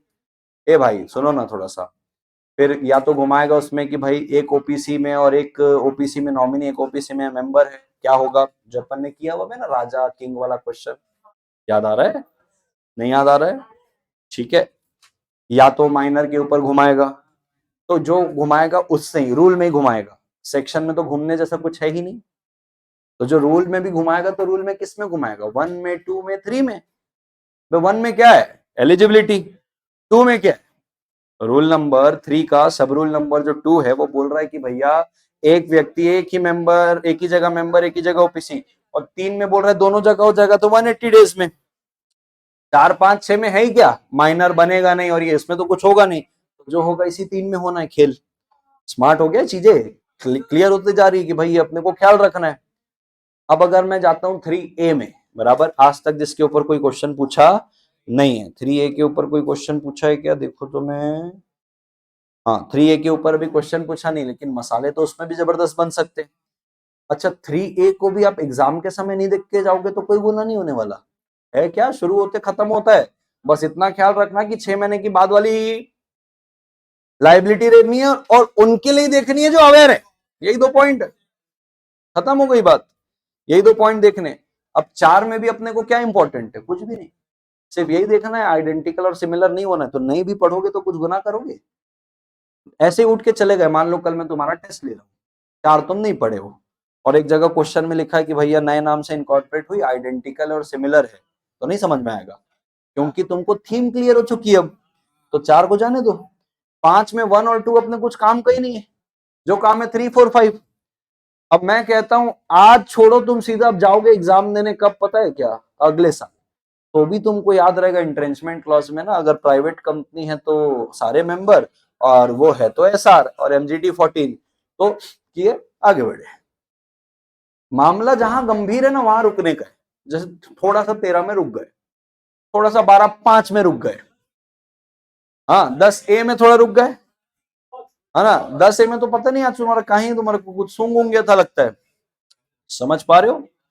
तो 5 हुआ, 5 में भी अपने को इंट्रेंचमेंट सूंघे निकल लिए।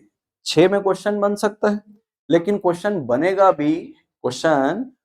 भी तो अपने को ऐसा नहीं कि समझेगा नहीं। जैसे कि एग्जांपल बोलता हूं, तुमको सेक्शन नंबर 51 याद है, कॉल इन एडवांस, याद आ रहा है। 49 में ये है कि भाई यूनिफॉर्म में कॉल करना है, 50 में क्या है, 51 में डिविडेंड था, 50 में कॉल्स इन एडवांस है। तो मान लो एक कंपनी ने अपने आर्टिकल में एक प्रावधान डाला है कि कंपनी कभी भी कॉल्स इन एडवांस एक्सेप्ट नहीं करेगी, ऐसा डाला। 50 यही बोलता है कि भैया कॉल्स इन एडवांस लेना है तो आर्टिकल में लिख देना। तो इनने आर्टिकल में लिखा है कि कंपनी कॉल्स इन एडवांस नहीं ले सकती है, ऐसा लिखा है, मतलब मना किया। और अब कंपनी को जरूरत लग रही है तो वो आर्टिकल को अल्टर करना चाह रहा है, बराबर है। कंपनी के कुछ मेंबर कह रहे कि तुमने वॉइड प्रोविजन डाला था पहले से ही, क्या डाला था, वॉइड। तो जो उनने प्रोविजन डाला था कि कॉल्स इन एडवांस नहीं कर सकती, क्या वो वॉइड था, नहीं था। पूछो क्यों, अरे सेक्शन 50 खुद ही बोल रहा है तुम जैसा आर्टिकल में लिख दोगे वैसा मानेंगे, लिखना बोल दोगे लेना है तो ले लेंगे, नहीं लेना है तो नहीं लेंगे। तो 50 खुद ही सुपीरियर कह रहा है किसको, आर्टिकल को। तो 6 बोल रहा है जहां जहां एक्ट सुपीरियर बोल रहा है आर्टिकल वो सुपीरियर है। इस प्रकार के क्वेश्चन बना सकता है, लेकिन कुछ दिक्कत आएगी क्या। 7 में आज तक कोई क्वेश्चन, 8 में क्वेश्चन बनेगा तो किधर बनेगा, रिवोकेशन में। एक पॉइंट बनेगा रिवोकेशन का, रिवोक हो गया, अब उसको अमलगमेट करना चाह रहे, स्पोर्ट्स वाली कंपनी थी अनाथ आश्रम में कन्वर्ट, अमलगमेट करना नहीं होगा। दूसरा डिविडेंड में छेड़छाड़ करेंगे कि बोले डिविडेंड बांटना चाह रहे हैं, बन जाना है अपने को। तो 2 ही पॉइंट है 8 में भी, एक डिविडेंड के संबंध में, 3 पॉइंट एक्चुअली बता देगा कि ना फॉर्म मेंबर बन गई सेक्शन 8 कंपनी की। तो दूसरा मेंबर बोल रहा है नहीं नहीं ये नहीं बन सकता है, बोले तो आपको बताना है बन सकता है, अरे हाँ कि ना। तो एक तो या तो मेंबर में घुमाएगा, या तो लाइसेंस रिवोक करके अमलगमेशन में घुमाएगा, या तो डिविडेंड में घुमाएगा।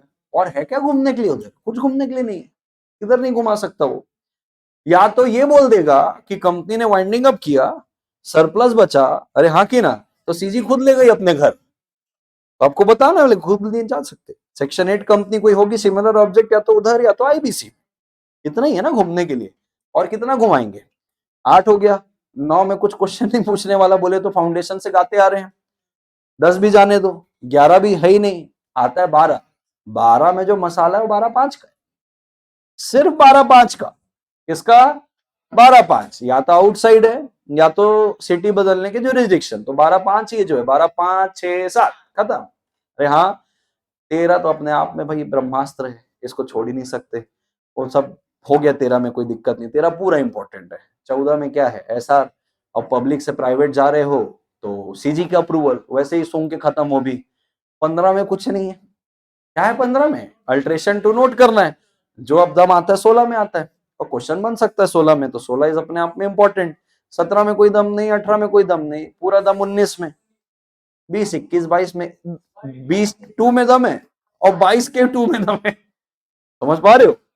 तो फिल्टर निकालूं अगर मैं आपका कि इसमें से आपको एग्जाम के लिए कितना पढ़ना है, तो ओपीसी का रूल, ओबी 1 2 3 ध्यान रखने वाली बात, ओपीसी का रूल 1 2 3 ध्यान रखने वाली बात। तुम सेंस कर पा रहे हो मैं क्या बोलना चाहिए? क्या पूछेगा तुमको? घुमाने के लिए उनको मसाला चाहिए और घूमने वाली प्रोविजन को पकड़ो। समझ पा रहे हो? ओपीसी का रूल 1 2 3, 4 भूल जाओ, 5 भूल जाओ। 5 का इंट्रेंचमेंट बस याद रखना, कौन सा? 3 4 5। 6 अपने आप में इंपॉर्टेंट, 7 जाने दो। 8 में 3 पॉइंट बता दिए, एक डिविडेंड वाला, एक फॉर्म वाला और एक रिवोकेशन ऑफ लाइसेंस का। 3 पॉइंट हो गए। सीधा अब आते हैं 12 के 5 में, 5 6 7। 13 अपने आप में इंपॉर्टेंट, 14 में एसआर प्लस सीजी का अप्रूवल खत्म। 15 जाने दो, 16 इंपॉर्टेंट है, 17 जाने दो, 18 जाने दो, 19 20 सबसेक्शन 2 और 22 का सबसेक्शन 2 खत्म। सेंस कर पा रहे हो? खुद है तो इतना ही। अब वो पढ़ना इतना सारा है कि सिलेबस में, लेकिन एग्जाम के लिए तो ये ध्यान रखना है। अच्छा मुझे एक बात बताओ, मान लो इतना जब आप पढ़ के जाते हो और इर्द गिर्द का आपको कुछ पूछ लेता है, क्या नहीं बनेगा? सवाल ही नहीं पैदा होता। आपको मान लो ऐसा बोल देता है कि कंपनी ने ना नाम चेंज किया था। अरे हाँ, नाम चेंज किया, आरओसी ने अभी तक सर्टिफिकेट नहीं दिया। अभी नाम चेंज हो चुका है, रजिस्टर हो चुका है, सब एसआर वैसआर पास हो गए, लेकिन अभी सर्टिफिकेट रिसीव नहीं हुआ है। तो कुछ मेंबर चैलेंज कर रहे हैं कि अभी तुम नया नाम नहीं लगा सकते करके। सही बात है ना? ये तो सुना सुनाया था। हाँ हाँ, जब तक रजिस्टर नहीं हुआ तब तक होना नहीं है। तो ये आजू बाजू अगर पूछा ना, वो अपने आप हिट मारेगा, हाँ ये तो बड़े थे यार।